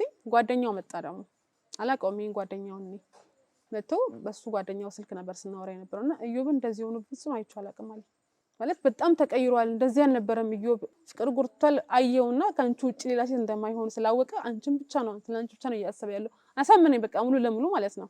እንደ አዲስ ሌላ ገንዘብ ተላከ ማለት ነው። አዲስ ቤት እንዲሟላ አዲስ እቃ እንዲሟላ ምን ገዛሽ? ራሱ ነው አልጋ፣ ቁምሳጥን፣ ድሬሲንግ፣ ፍራሽ፣ ምንጣፍ ምናምን ኤቭሪቲንግ ተሟላ። ልመጣ ነው እኔ ዋው ስሄድ እዛ እንደምገባ ነውና ከቤተሰቦቼ ጋር ሁላ ጣልቻለሁ በሱ ምክንያት። እንዴት ብለውኝ ማለት ነው። ሰው እንዴት በአንድ ሰው 1 2 3 4 ይቆዳ ማለት በቃ አንዴ ይበቃል እኮ። ልጁም አይጠይቅም እዚህ ጋር ስልክ አይደውልም እኮ ልጁ ጋር ምን አይነት ባህሪ ያለው መሰለ ሲቸገረው መሬት ላይ ሁላ ተኝቶ ሊደውል ይችላል እያለቀሰ ሰው ሩሩ ብሎ ነው የሚያለቅሰው። ያሳምናል በቃ ልክ ነገሮች ሲስተካከሉ ሁሉ ነገር ሲሟላ ምን አይነት ባህሪ ያመጣ መሰለ። ቤት ውስጥ ሆኖ በዛው ቤት ውስጥ ሆኖ ስልክ ቪዲዮ ይደውላል ኢሞ ላይና ጫት እየቃመ ያናገረኛል። ጫት እንዲቅም ስለማልፈልግ እኔ ይሄ እንድናደር የሚያደርገው ነገር ነው። አንቺ ባማለሽበት ቤት ውስጥ ሁሉን ሰጠሽዋ ባልሆንሽለት። ከዛ ደግሞ መጠጥ ቤት ሆኖ ደግሞ ስልክ ይደውላል ቪዲዮ እኮ እንዲያመሽ መጠጥ አልፈልግም። በዛ ሁኔታ ውስጥ ሆኖ እኔ ምንም ማድረግ ጀመርኩኝ መራቅ ጀመርኩ ማለት ነው። በዛ ሰዓት ከሱ አናገርኩት። ሳናገረው ምንድነው የሚያህል አለ በቃ ገንዘብም እንኳን ተሰርቶ ይከፈልሻል ምንድነው ገና ለገና ይሄን ነገር አደረኩ ብለሽ እንደዚህ የምታረጊው አይነት ነገር አለኝ። ስልክ ማውራት አቆመ። ከዛ በዚህ መሀል ከዛ ሴትዮ ቤት ወደ ኢትዮጵያ ለማምጣት ወሰንኩኝ። በቃ እኔ ፓስፖርት ማውጣት ፈልጋለሁ ስላት እሷ ፓስፖርት ካመጣሽ እኔ ያስተላልሻለሁ ወረቀቱን አለች። ፓስፖርት ለማውጣት ግዴታ ደግሞ ሌላ ፓስፖርት መኖር አለበት እጅ ላይና ስለሌለኝ መታወቂያም ስላልነበር በእጅ ላይ ወደ ኢሚግሬሽን መሄድ ስላልቻልኩኝ እዛው ሆኜ ቲክቶክ በመጠቀምበት ሰዓት የሆኑ ልጆች ህጋዊ ፓስፖርት እንደሚያሰሩ ከኤምባሲ ውክልናው እንደወሰዱ ሲያወሩ በእነሱ ሄድኩኝ። በቃ ቲክቶክ ላይ ገብቼ ሳወራቸው የዋትስአፕ ቁጥር ሰጡኝ። አወራኋቸው። ከፈልኩኝ 2500 ድርሃም ፓስፖርት እንዲያሰሩልኝ አመንኳቸው። በቃ ሙሉ ለሙሉ ማለት ነው 2500 ድርሃም ከፈልኩኝ። ከሲቲዋ ጋር ሄደን የከፈልናቸው ከደሞዜ ላይ በየወሩ ልትቆርጠው ማለት ነው 500 ብርና ተነጋግረን ሄድን ከፈልኳቸው። ሲመጣ ግን ፓስፖርቱ የኔ አልነበረም። ፎርጅድ ፓስፖርት ነው ያመጡልኝ። ፎርጅድ ፓስፖርት ፎቶና ስም ብቻ ነው የኔ። ትውልድ ቀን የኔ አይደለም እንዳለ ሌላ ሰው ነው። ተናደርኩኝ። በቃ ገባለሁ አልኳት ኢትዮጵያ ስላት እሷን በቃ ሂጅና ከዛ አመጣሻለሁ አለች። እዛ ሄደሽ ፓስፖርት አወጥተሽ እንደ አዲስ አመጣሻለሁ አለች። እሷ ደግሞ የሚገርም ለእጄ ወርቅ ገዛች። ለእጄ ወርቅ ገዛች፣ ኬክ አሰራች። በቃ በጣም ደስ የሚል ሁኔታ የትኬት ብር ሰጠችኝ። ብዙ ነገር አድርጋኝ ፕሮሰሴን ለመጨረስ ወደ ሻርጃ ሄድኩኝ ከአቡዳቢ ማለት ነው። ሻርጃ መጣሁ። ገና ሻርጃ ስመጣ እኔ የታክሲ ከፈልኩ። ከዛው ብር ላይ ታክሲ ከፈልኩኝ፣ የቤት ኪራይ ከፈልኩኝ። ከሱ ብር ላይ ማለት ከተሰጠኝ ብር ላይ አልተመናመነም። እንዴት ብዬ ነው የሚሄደው ኢትዮጵያ? በዛ ላይ አብዛ የነበሩት ልጆች በዚህ ሰዓት ኢትዮጵያ ገብተሽ ምን ልትሰሪ ነው አንቺ ገንዘብ የለኝም እያልሽ ነው ምን ልትሰሪ ነው ሲሉ እሷ ታመጣኛለች ኧረ እዛ እንዳትመልሽ ምናምን አይነት ነገር ሲሉ ተውኩትኝ የሚሄዱን ሀሳብ እዛው መስራት ጀመርኩኝ። ከዛ ልክ እዛ ሌላ ስራ ገብቼ የምሰራበት ሰዓት ላይ የምህረት አዋጅ ወጣ። ወደ ኢትዮጵያ ገብታችሁ ወይ ደግሞ እዚሁ ወረቀት አሰሩ የሚል ነገር ማለት ነው። ብር የለም በምን ነው ማሰራው? ከዛ አንዲት ጓደኛ ነበረችኝ እኔ እሰጥሻለሁ አለች ገንዘቡ አሰራ ያለችኝ። እሷ የላትም እኮ ግን አንቺ አሰራ ያለች እኔ መሄድ ስለምፈልግ ችግር የለውም አለች። ከሷ ላይ ብር ተበድሬ ጀመርኩኝ ህጋዊ ለመሆን ፕሮሰስ ማለት ነው። መጀመሪያ ፓስፖርት ነው የሚወጣው አወጣሁኝ ፓስፖርት። ከዛ ልክ ህጋዊ ለመሆን ወረቀት ለማሰራት ደግሞ ሌላ ፕሮሰስ ሄድኩኝና ቢሮ አናገርኳቸው 8000 ድርሃም ነው ያስፈልጋል። 8000 ድርሃም ደግሞ በጣም ብዙ ብር ነው። 6 ወር መስራት አለብኝ 8000 ድርሃም ለማምጣትና ሄድኩኝ። ከሷ ሰጥሻለሁ ግማሹን እስከዛ ደግሞ 3 ወር ምናምን አይደል ጊዜ የሚፈጀው 2 ወር ነው የተሰጠን የምህረት አዋጅ። ግን ብሩ ሰጥቼሽ አንቺ እያሰራሽ ሌላ ብር ሰጥሻለሁ ጨምርልሻለሁ ችግር የለም ማለት ነው እሷ። ሄድኩኝ ጀመርኩ። ግን 1 ሳምንት 2 ሳምንት እያለ ልጁ ሪጀክት እያደረገብኝ ነው ይስተካከልልሽ አልቻለም ልዋባና ተረጋጊ ትንሽ አለኝ እያለ ጊዜው እያለቀ መጣ የምህረት አዋጁ ጊዜና በጣም ደግሞ በሃርድ ነው የመጣው። ያሁኑ ሲመጣ ከቶሎ ካልወጣን ወይ ቶሎ ካላሰራን ሳይሰራ ከታሰረን እስር ቤት እንደምንገባና ገንዘቡላ እንደምንከፍል ነው የተነገረን። እና ፈራውኝ ገንዘብ የለኝ ከየት አምጥቼ እከፍላቸዋለሁ? ልጄ ደግሞ በጣም ናፍቀኛለች ወደ 4 አመት ሆኖኛል ካየኋትና ግዴታ መሰራት ስለነበረብኝ እሱም ሪጀክት አደረገ ሲለኝ ወሰንኩኝ ኢትዮጵያ ለመግባት ማለት ነው። ይቅር አልኩት። 2 ወር ጊዜ አልኩ ሳምንት ነው የቀረው። ከዛ ደውዬ ነገርኳት ለጓደኛዬ የሰጠሽኝን ገንዘብ ትኬት ቆርጬ ሀገሬ ልገባበት ነው እና አላህ ከፈቀደ ሄጄ ስመለስ ሰርቼ እከፍልሻለሁ አልኳት። እሺ አለች። በጣም መልካም ሴት ናት በነገራችን ላይ። እዛ ነው ማውቃት ነው አላውቃትም ኢትዮጵያ ነው። አምናም የሰጠችኝ ገንዘቡን እሷ ናት። ከዛ መጣሁ። ስመጣ ግን ሴትዮዋ የሰጠችኝ የአንገቴን ወርቅ የጆሮ የልጄ ወርቅ የጣቴ ተሽጧል። እሱን ሸጬ በሷ ብር ትኬት ቆርጬ ምናምን ነው የመጣሁት። ስመጣ ደግሞ አሁን አባቴ ታሞ ነበር፣ በጣም ታሞ ነበር አባቴ። እሱን ይዤ ሄድኩኝ ህክምና ወሰድኩት መጀመሪያ ማለት ነው። በጣም በሳምንቴ አባቴ ነው ህክምና የወሰድኩት። ታሞ ነበር በጣም ስራ የለውም በነገራችን ላይ አሁንም ድረስ ማለት ነው። ስመጣ ነግሬሃለሁ በዓል ሲደርስ ለሷም ልካለሁ ቤቱም ለልጆች ልብስ ገዛለሁ እና ብዙ ነገር ለምዷል እነዚህ ሰዎች እና እሱን ይዤ ሐኪም ቤት ሄድኩኝ። ተመልሼ ደግሞ ለራሴ ህክምና ደግሞ ሄድኩኝ። እኔን ታከምኩኝ። በዛ መሀል ግን አዲስ አበባ በነበርኩበት ሰዓት ጓደኞቹን አስጠራኋቸው እሱን እቃውን እንዲመልስልኝ ማለት ነው። ቢያንስ እሱን ሸጬ ገንዘብ ፈልጓል። አግብቶ እሱ እየኖረ ነው? አግብቶ ወልዷል እያልኩ በእኔ ቤት ውስጥ ማለት ነው። በእኔ እቃ ማለት ነው። እና ደወልኩላቸው ጓደኞቹና አገኘኋቸው። ይሄ ሲያሳምነኝ የነበረውን በተለይ አንተ ነህ ለዚህ ሁሉ ያደረስከኝ ብዬ እሱን ያዝኩት መጀመሪያ። እሱ ደግሞ ይዞ ሌሎች ጓደኞቹ ጋር ሄደ። ሊሰማቸው የሚችለው እነሱ ነው ብሎኝ እነሱ ጋር ወሰደኝ እና አናገርኳቸው እና እናገረዋለን አሉኝ። አናገሩት። በጣም ነው ይሳቀው። አላገጠባቸው ወላሂ እንዴ ነው ያለው። ለምን ደም ቢያለው በቃ እኔ ጋር ምንም ዕቃ የላትም። አሁን ህይወትሽ እንዴት ነው? ህይወቴ ተቀምጫለሁ ቤት ውስጥ። ስንት ጊዜ ሆነሽ? 6 ወር ነው እዚህ ከመጣሁ። ምንም ስራ የለም? ምንም ስራ የለም። እንዴት ነው የምትኖሪው? ታናሽ እህት አለችኝ። ባለፈው ረመዳን ሲደርስ ወንድም አለኝ ታናሽ ወንድም። እኔ መጀመሪያ ልጅ ነኝ። ታናሽ ያለ ከሱ ቀጥሎ ደግሞ አለች። አራተኛም ደግሞ አለች። አንቺ ከድሬ አንቺ ታናሽ ነው? አዎ ከድሬ ታናሽ። 4 ነን ቤት ውስጥና ኦኬ። ሶስተኛ እህቴ ስራ ትሰራለች። ኬክ በጣም ጎበዝ ናት፣ ባለሙያ ናት። እድሉን አላገኘችም። በቃ ጥሩ ቦታ ላይ መስራት እድል አላትም። በጣም ጎበዝ ናት። በጣም ይገርምና እሷ ናት የልጄም ትምህርት ቤት ከፍልልኝ እሷ ናት። ያስፈልጋት ነገር ካለ የምታደርገው እሷ ናት። ቤት ውስጥ ራሱ የሚያስፈልገው ነገር ታደርግልን እሷ ናት። እኔ ምንም አይነት ገቢ ምንጭ የለኝም። ስመጣም ይዤ የነበረውን ወርቅ ሸጬ ነው የመጣሁት ቤት ውስጥና አሁን ምን ማድረግ ትችያለሽ? እንደው የሚረዱሽ ሰዎች ብናገኝ? እኔ ማድረግ የምችለው መስራት ነው። ከዚህ በኋላ ተመልሼ መሄድ አልፈልግም። ምክንያቱም እግሬ ጤነኛ አይደለም። አሁን ታምሜያለሁ። ጉልበቴን በጣም ነው የሚያመኝ እና መስራት ፈልጋለሁ። እችል ከእህቴ ጋር እሷ ሙያ ስላላት አብረን ተጋግዘን እሷን በያዘችው በራሷ ሙያ እኔም ምግብ ስለምችል የሆነች ነገር ከፍቼ ልጄን እያሳደግኩኝ መኖር ፈልጋለሁ። ግን መጀመሪያ ይኸውልሽ አንዴ በጎዳሽ ሰው ደጋግመሽ የተጎዳሽው ያ ነው ትልቁ ስህተትሽ ማለት ነው። እሱ ምክንያት እኮ አሁን ላይ ብዙ የሚመጡ ወንዶች አሉ በፍቅርም በትዳርም ግን በቃ ምክንያቱም ውስጤ በቃ ሙሉ ለሙሉ በቃ ወንድ ልጅ ውሸታም እንደሆነ በቃ አምነዋል። እንደዛ ብለሽም ደግሞ አትመኝ ነው እኮ ልክ ነህ ማለት ትክክለኛ ሰው ሊኖር ይችላል እኮ ማንዋሽ ደግሞ አለን። ግን እንዴት ልታመን ይችላል? ያ ፍራሽ እሱን ፈጣሪ ነው የሚያውቀው። መጀመሪያ ግን የተጎዳው ማንነትሽን አክሚው። ተሸክመሽ ሸክም ይዘሽ የምትሄጂ ከሆነ ተበዳይነትሽን ይዘሽ የምትሄጂ ከሆነ በቃ ሁሉም ነገር ጨለማ ነው የሚሆንብሽ። ይኸውልሽ አንቺ ያለምንም ሰው እርዳታ ፈጣሪን ይዘሽ ከትንሽ ተነስተሽ ትልቅ መድረስ ትችያለሽ። ግን አሁን ግን አእምሮሽ ላይ ተበድያለሁ፣ ይሄን ሁሉ አመት አረብ ሀገር ሰርቼ ገንዘቤን ወስዶብኝ ሳላስብ አርግዤ ልጄን ማስተማር ሳልችል ቤተሰቦቼ ከስረው የሚሉ አክስቴ ሞታ ታስሬ የሚሉ አሉታዊ ሐሳቦች አንቺ ውስጥ አሉ። አየሽ ቀኑ አዲስ ነው። ይሄ ብርሃን ነው። ብዙ ነገር አርባ ምንጭ ላይ፣ አዲስ አበባ ላይ፣ ኢትዮጵያ ላይ፣ ዓለም ላይ ሰርቶ መለወጥ ይቻላል። ግን ከጧት እስከ ማታ እነዛ ሐሳቦችን ይዘሽ የምትሄጂ ከሆነ በጣም ይከብድሻል። እንዴት ነው የምታጸጂው? ይቅርታ ይባላል። ይቅርታ አድርጌለታለሁ ከውስጥሽ። ስለዚህ ይቅርታ ያደረገ ሰው አይፈራም፣ ይጠነቀቃል፣ ግን አይፈራም። አሁን ሁሉም ወንድ ቢመጣ እንደሱ ነው ማለት አትችይም። አንድ ወንድ ትክክል ይሁን ትክክል አይሁን፣ ይጥቀምሽ ይጉዳሽ፣ ፈጣሪ ነው የሚያረጋግጥልሽ። ሳይን ይሰጥሻል። ባይዘው ስለማናስተውል ጥሩ ነገሩን ብቻ ስለምናይ ነው እንጂ ብናይ ወይ ስልኩ ላይ ወይ ንግግሩ ላይ ወይ ጓደኛው ወይ የሆነ ሰው መጥቶ ይነግረናል። ባይዘው ከሁሉ በላይ ግን ማረጋገጥ የምንችለው ደግሞ በፈጣሪና በፈጣሪ ብቻ ነው። በፈጣሪና በፈጣሪ ብቻ ነው። እንዴት ካልሽ መልካም ሰው መልካም ነው፣ ላንቺም መልካም ነው፣ ለለማኙም መልካም ነው፣ ለጎረቤት መልካም ነው፣ ለእናቱ መልካም ነው፣ ለሁሉም ሰው መልካም ነው። ፍሬ አለ እኮ አንድ ሰው ያስታውቃል። አብረሽ ስትሆኚ እኮ ካደመጥሽ እኮ ኢነርጂ እኮ ይናገራል። አንዳንድ ሰው የሚጋፋሽ ሰው አለ። አብረሽ ስትሆኚ ይከብዳል፣ ኢነርጂው ይጋፋሻል፣ ነፃ አትሆኚም። ያን ማስተዋል መቻል አለብሽ እና መጀመሪያ ተቀበይ። ገና አንቺ ወጣት ነሽ፣ ብዙ ነገር ማድረግ ትችያለሽ። በጣም ብዙ ማለት ነው። ዛሬ ቢሆን ላይፍን የምትጀምሪው አእምሮሽ ንጹህ ከሆነ ጠንክሮ የመስራት አረብ ሀገር የምትሰሪውን እኮ ግማሽ እዚህ ብትሰሪ 4 ፎቅ ታጸጂ የለ እዛ እያለሽ 4 ፎቅ 3 ፎቅ ምግብ የረመዳን ጊዜ ሌሊት ሳሰር እንደሞተር እኮ ግርሽ የታመመ እኮ ከስራ ብዛት። ግን እዚህ ሀገር ስንመጣ ቺል ማድረግ እንፈልጋለን፣ መዝናናት እንፈልጋለን፣ ስራ እንመርጣለን። አይ እንደዚህ ያለው ነገር አያስፈልግም። ዛሬ ብትጀምሪ ላይፍሽ ኮምፕሊትሊ መቀየር ይችላል። ዛሬ ብትጀምሪ ማለት ነው። ያን ማመን አለብሽ። የሚገርምሽ ነገር ደግሞ ያወጣሽው ገንዘብ በሙሉ ተመልሶ አንቺ ጋር ይመጣል። ያንቺን ገንዘብ ማንንም አይበላም።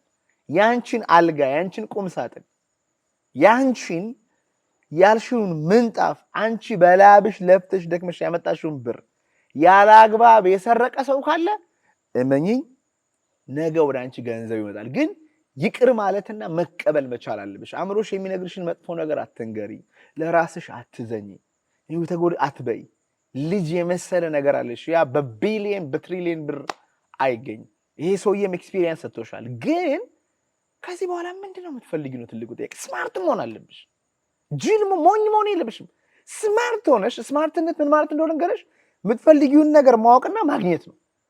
አሁን ለራሴ ምንድነው የምፈልገው? ለልጄ፣ ለእናት፣ ለአባቴ ምንድነው የምፈልገው? መንደሬ ላይ እነማን ናቸው ይሄን ነገር እያሳኩ ያሉት? እኔ እነሱ ያላቸው እኔ ሌለኝ ነገር ምንድነው? ምን ልማር? ምን ልወቅ? ምን ልረዳ? ከማን ጋር ለዋል? ውሎ በጣም ወሳኝ ነው።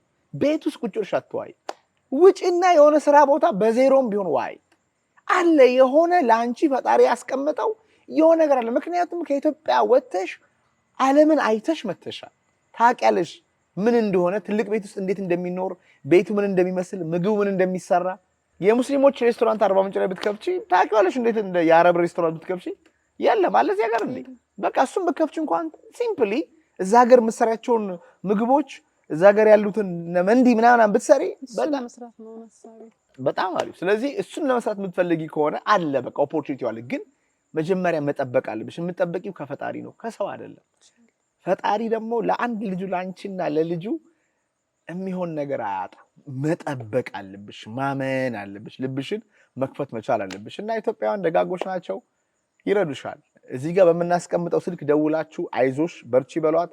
ከታች በምናስቀምጠው አካውንት ደግሞ ብር አስገቡላት። ብር ያላችሁ ሰዎች፣ መደገፍ የምትችሉ ሰዎች፣ እናንተ ከሚያስፈልጋችሁ በላይ ገንዘብ ያላችሁ ሰዎች፣ አንኖቻችሁ አይ ነው ተሸግራችሁ የምትልኩ አላችሁ። አይ ነው this ምክንያቱም በረከት ይመጣል። እሺ ካላችሁ ብር ስትልኩ ለሰው ስትሰጡ ብራችሁን አምላክ ይባርከዋል፣ ኃጢአታችሁን ደግሞ ይቅር ይለዋል፣ ለቤተሰቦቻችሁ ይደርስላችኋል፣ ከመከራችሁ ያቆማችኋል። እዚህ ምድር ላይ ስንኖር ሰው ለሰው መደጋገፍ ነው ያለበት። ግን ሰው ለሰው አውሬ ከአውሬ በላይ እየባሰ እየተጎዳዳ ነው ያለው። እና እናንተ ደግሞ የኛ ተከታዮች ቀን ይሆናችሁ፣ መልካም ይሆናችሁ፣ ጥሩ ይሆናችሁ ሰዎች በገንዘባችሁ፣ በእውቀታችሁ፣ በሞራላችሁ ብዙ ሴቶችን ወንዶችን አቆማቸዋል። ላይፋቸው ተቀይሯል። ስለዚህ የእሷንም ህይወት ቀይሩ። አርባ ምንጭ ነው ያለችው። እንደነገርኳችሁ እኔ በልጅነቴ መጀመሪያ ፎቶ የተነሳሁት ቤት ነው። አርባ ምንጭ ላይ መጀመሪያው ፎቶ ቤት ነው። ታናሽ ወንድምሽ ጓደኛዬ ነው፣ የኔ ባች ይመስለኛል። ከድር ያ እንተዋወቃለን። ግን ሳምቲንግ ሀፕን ያደርጋል ላይፍ ላይ። ስለዚህ እንርዳትና እኔ ደግሞ እንደምትረጅ እርግጠኛ ነኝ። ህይወትሽ እንደሚቀይር እርግጠኛ ነኝ። ቢዝነስሽን እንጂ እንደምትጀምሪና ድጋሚ መጥቼ ደግሞ እንደምቀርጽሽ በጣም እርግጠኛ ነኝ። ስለዚህ እናንተ ደግሞ እዚህ ጋር በመናስቀምጠው ስልክ እባካችሁ ደውሉና እርዷት። አካውንቱን ከታች አስቀምጠናል። ግን በጣም ጠንካራ ሴት ነሽ፣ በጣም ጎበዝ ሴት ነሽ፣ በጣም የዋነሽ፣ ምንም የተጎዳሽ ማትመስል ነው። ኢነርጂ ሲወራ ስታወሪ የተጎዳሽ አይመስልም። ግን ብልህ ሴት ሁኚ፣ ብልጥ ሴት ሁኚ፣ ውሎሽን አስተካኪ፣ አዲስ ነገር ተማሪ፣ ከፈጣሪ ጋር በጣም ተጣበቂ፣ እምነት ይኑርሽ። በስተመጨረሻ የምትይው ነገር ካለ እድል ልስጥሽ። በስተመጨረሻ አንተን በጣም ማመሰግነው ማን እድል ስለሰጠኝ። ምክንያቱም ረጅም ጊዜ ያንተን ፕሮግራም እከታተል ነበር። እዛም በነበርኩበት ሰዓት ኮሜንት አነባለሁ። በጣም ሰው ምን አይነት ፊድባክ ነው ያለው ለሰው ጥሩ መጥፎ የሚሰጡት ኮሜንት በጣም ነው የሚገርመኝ። አንተ ቤተሰቦችና ባይረዱ እንኳን ባያግዙ በሐሳብ ደረጃ በጣም ኮሜንቱ ያጠናክራል እና ያን ነው የፈለኩት እኔም በነገራችን ላይና ሲቀጥል ደግሞ እናቴ ነው ማመስገን ፈልገው። እሷ ስላለች ነው ልጄን ትቼ ስሰደር የነበረው ስወጣ ስገባ የነበረው። አሁንም እሷን የምታበረታታኝ በነገራችን ላይ እና አሁን እንደውም በእኔ ምክንያት በጣም የሚገርመኝ ያልነገርኩህ በእኔ ምክንያት ቤቱ ሊሸጥ ነው። አራታይ እንደዛ ሁኚ አረብ ቤት ውስጥ ሰውየው እየመታኝ የሰራሁት ቤት እንሸጠዋለን ብለዋል። ምክንያቱም ቁጭ ብያለሁ ቤት ውስጥ ተጨነቁ።